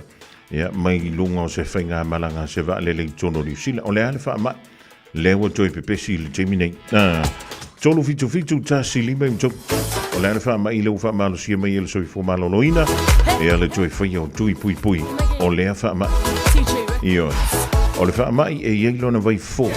O le whaile o le tui pui pui. E na ni te wā whai nei soi fua malolo ina o sis. E ma wha le tonu eilo soi fua malolo ina. Tolu fitu fitu. Tasi lima I vuton. Ali, ali, ya. Hele ai umangi kala lumba. Di mai lima se tua pua. Lo o mai mo me le lalo langi akua. Kumpai pa ye fai lau li. Di I o li mai I. Ole aka ku fai ngai la usikau bangali. Limai kenye limai tea. Limai kama limai tea. Limai oi limai fa tea. Di fofo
lawa joy lus fu tolu mala family ton talo le July fa polo kala mele fan now le divang ola woli ola sunga fu ala ngono min malo le uncle sprint se mo ye dia fu le uncle auntie mala uso antoi mo fu ma fan no le tong malu ola fsini e yele fa ma ile wa fu to ina malo le so fu malo lo ina ni sila tanto uma ele fa ya tu pui le fa mai ia va ve fa ya tu pui manuele ia fa ina se so fu malo lo ina ona ole joy pepesi e ole ni fa mai e to tonu o ni usila nei e a ole tulanga nai pe ye stanga tana malanga mai e to tonu ni usila e ole na mo muliane olo o afia ile nei fa mai pipis ole vesilila ole ale ngole fa mai pipisi lea ua fautua nai tanto umaina ia fai au tanto tui pui ise teimi vave pe a fai ele i fai a momo io e so e mala tali mai vala mai tolu fitu tasi lima i tolu ile tanto polgramene i o le ofisili matali mo anu mawhana ua Samoa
track my DJ Dave work nga kamba yo isiliale fai ma man Hallo Joyce fulu iwa midu ton talo link July 5 polo kala me cinema tani mole fa now le ring fo iwa nga le woli tolu fitu tasi lima iwa tolu na tala to mo tole fa now talo mika talo fa ma yulo sunga limi man wie fa stai lo fa le tua le levi le li ma le sound tinani mika Ia manuia, ia whaftai no wharanglera Ia, mai le tō wa Sautina, mai le Sautina lo matua. E wa manguia. Ia, o angi me sa whairi mi. E whaere pre whasa kai au. Ia. Ia, paunga. O le anau mea no whangawe mana lo makuari mi. O le me masangi o le me lofa mai le top. O le mea no whamale McDonald. Oi. Oi ngai usu po le McDonald mai le kia lo maku. Fi, la le alu runga o points le mere wa yei. Ia, le. Ia, ala ko nga yanga fia. Ma mafa pe fe ora. Ma mafa ke le. Ia. O a mea ior ko nga yanga fi di mi. Fa mo ma le pangi ke bare ko samo. Ia wa umanala. Ia, le on sai me lunga tanto le nani mika. Talo fa le stanto wo. Talo fa. Talo fa lua, talo fa tolu. Ia, le mika. O le fa ma i le wa makua pepesi i New Zealand temini. O le ko wiki sa fulmani iwa. Ko wiki sa fulmani, ko iki kia sa, ko iki kia. O le wha mai na sama le tangata, i lunga o le wa aleli. O lea la, o le wha mai le wha matalanga al soifu malo loina. Na malanga mai o ia, ia masa wa pele o nalua tulungo se waa, o waa ia whewa i le wafui au kilani, anga i oi Waiheke Island. E whenga luenga ila i nāle tangata lea, ia mao i nā, o le na maua mai e le wha matalanga, ma ua toi vevesi i tātou, e wha topi le whenga o tui le vai temi nei. Ia, o le tele o tui pui pui, sa whaia ia sola. Ia, o le toi pepesi me o le wha mai, o le wha mai nei pepesi. Ia, a fia i tamaiti o i tangata mātutua. E le se wha mai fōu o le wha mai, whatever. E matua antu le wha mai lea nei lo le COVID. Ia, e a matai le mō, le matai tusi o le mō. Moa. O le ale ngō le wha mai. Mika, koe kasi lewa ngoa. Ia. O le ale ngō le wha. O le fulu. O le fulu. E a maka le fulu le mō. Lele, e ke whenga ruenga kai au mika? O le ale ki miamaka. A wharavan. Ia, lele. Au ike pole langu kuro ngō kongo kako se. Wero. Ia warei. Alofa ki leako mika. Manuia le nei e vefia. Ia, soifo ia. Talofa. Talofa. Ia, o amai oi. Manuia whaftai. Oi fui lau ngoa. Petu. Petu e mai lea ongal di aso. Manuia whaftai. Ia, o hana ko misa fai lea ongal imtu. O le video ma le maps. O le video ma le maps. Ioi. O le tau video sama tamata. O le Monsters of Baloney. Monster. Oh, wow. So what was it about? It's about lenga alule. Lenga famile kamalo alule le vai ai va aulo aulo so for full monster ele so for full monster. Ola mole so for full monster i vitu. Este pero kamalo. Ui ele se me amo. Ja. Ie. Ola mole me ole hoax po se kala faku wili. Ja. Ie. Ngala le me no, ngalo fang yer malo pe. Nee. Ja, ola le men tu pulte malo malanta. Fa sala, ola fa sala ngor ko mal. Ado fa fle mo. Kafi e se man, wow. Ia, ele se mele leila le menga ka or kala fa kup. Ah. Ia, lele. E a merko nga i ri ola Sautina ri fitu. No, ia fa sai. Ia, si fa sa kana. O ai nga i ko nga i ola Sautina. Oa. Nga oe. Ie. Mai. Mala kinga. Ia, ola la me alo fa ka nga be mal Sautina. Pa moya. Ola le wingo na ko la ni fa moi. Oi. Olo aso ko ngai moi lo ai moi. Ui moi. Moi ele i se fa we fa ia. Ah. Ie. Ai ka ngola fi se manu ta po se ti lo tina. Ie. Ola le ti le sa fa. Ole coco. Coco samo, male. Male tos, male fam, male. Cosisi. So le ka fiola. O isa kuka. Wa umala o kogan. Ia, e whapila e tala lutina. Ai, kere me ai. Ia, e rei over ngā o rufuamu. Ia, lele. O lere wha mai re pipisi ngei ari i re whamel soi fo mana no ina toi. Whai umaka ko kui pia wheri whai. Me sela. O le mi sela. Ah, wo whai lau tui pui o le mi sela. Le ai. Ia, e whai la whia. O seleiro. Ia, wa kaunga e whapsau tai le. Ah, wala whai ko nurse le a unga e whel tui. Ah. Ioi. Ioi, e lele ia le pui o nei lo le. Tautonga fitia. Ah, ia pole avel for the mat. Ah, lele. Pe tu fa te o yista homework e fai. Le ai. Ah, ia, o ala o mea ngara e fai. Koko lalo. Ka o koe lalo, o ia. E leise homework mo ngangi, ia. Ioi. Ia, o longo winga la wa umal turn na siu tina, ngala e moe o ia. Ah. Ioi. Ia ka ia mu ia o e fai tu. Ok, pole o le umavala, what's wero? O ia. Ia, manu ia tele ni e fiafi wha, tele wala o mai sole. Ka i maanga, ia whalai fua mo mal sosis. Ah. Ia i fwoi nisio ai. E re ai ma se mewa penga nga happen. I le tai au o leo sa. Ah. Ua moe umia kua ka mama moe e kua marwhanga. Uma le ama se me happen. Ia ono sa i tātou tina e whaia so le ari. Ah. E o vore songa whaia i maa tau nei o le whana. E a wha teitele. O le ngasa na o le misela. A whaia le whaia o tui pui o le misela. O le teimi le lei ale ding. E te tau wina e le wa i lau fo mai. Mai whaia i o oe. Ia po wau, lele i whaia tui o le misela. Ua tau na whaile te minei a. Whawtai te a whetu, whawtai mika. Just think a minute. It could change everything.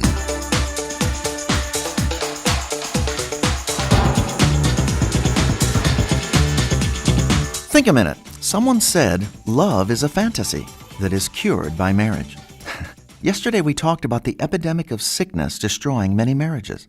So today we'll finish with one more unhealthy sign, then prescribe some medicine to heal and rebuild our life together. A third sign of sickness in marriage is a communication breakdown. As one comedian said, "My wife and I sleep in separate rooms. We have dinner apart. We take separate vacations. We're doing everything we can to keep our marriage together." Many husbands and wives drift apart gradually over time, until finally they're like two strangers sitting at the same table with little to talk about. They become married singles, living separate lives under the same roof. Their daily attention and affection for each other slowly fades away into their busyness and interest in other friends and fun. So what marriage medicines can help us with these different marriage illnesses? First, accept your wife or husband the way they are. Remember, everybody has some weaknesses, including you. The wife who criticizes her husband's faults needs to remember they might have kept him from getting a better wife.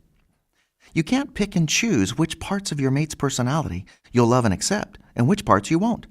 Real love accepts your mate's weaknesses and also admits your own, including saying you're sorry when you're wrong. Second, never forget what first attracted you to each other. Make the time and effort to keep your romance alive with thoughtful words and special surprises. Say and do those things you know your mate appreciates, even if it's not your favorite thing.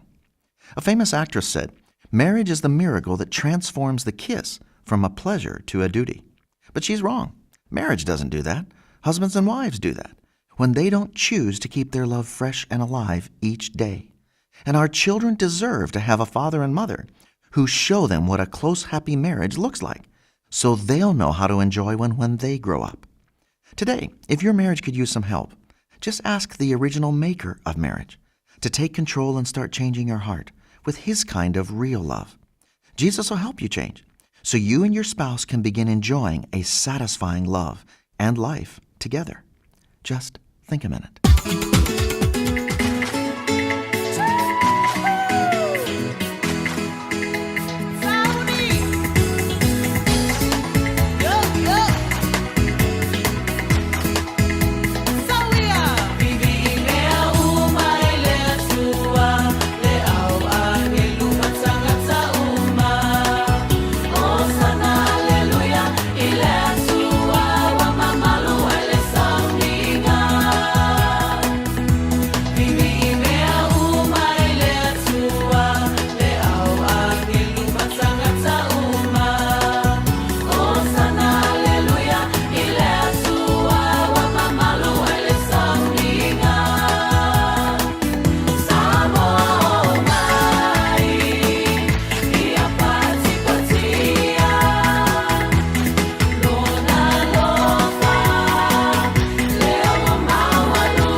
Bali now everlasting praise le divine on le fiafi malpese vivi me uma ile tua.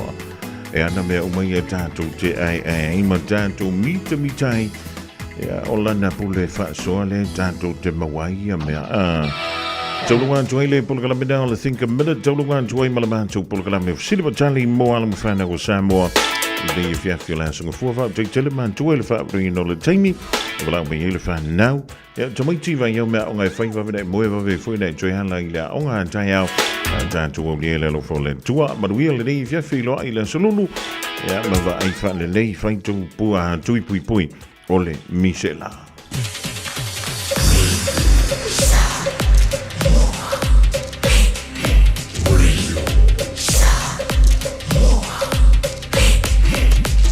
Tas il mooi wat toe. Amo.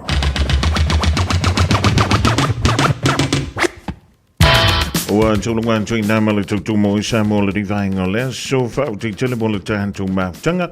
Ja, mai le July se fulua se yo le me fo le divine on le fiafi mangalo so le lo titi faitama.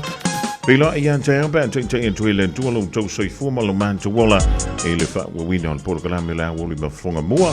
Tala mai tu no le pasifika ma lo langi le ola so twai mai le tinama tua. Ya Miriam ala le to po mari so twai. Male por kala me la ngai fo faiva le fionga ya le anto severe. Tolo imbatau tu male peli sulla mai molino le tai tu pito ia pia si o utau la manaya e fe pula fi mai le sau o ata uma o petu o le lani e sulungi ia umasia uhani a o masa vali vali le pasina se Yesu solo ia Samoa lo uatulu se ifai mafia matama olo sisi vai ma pepese matata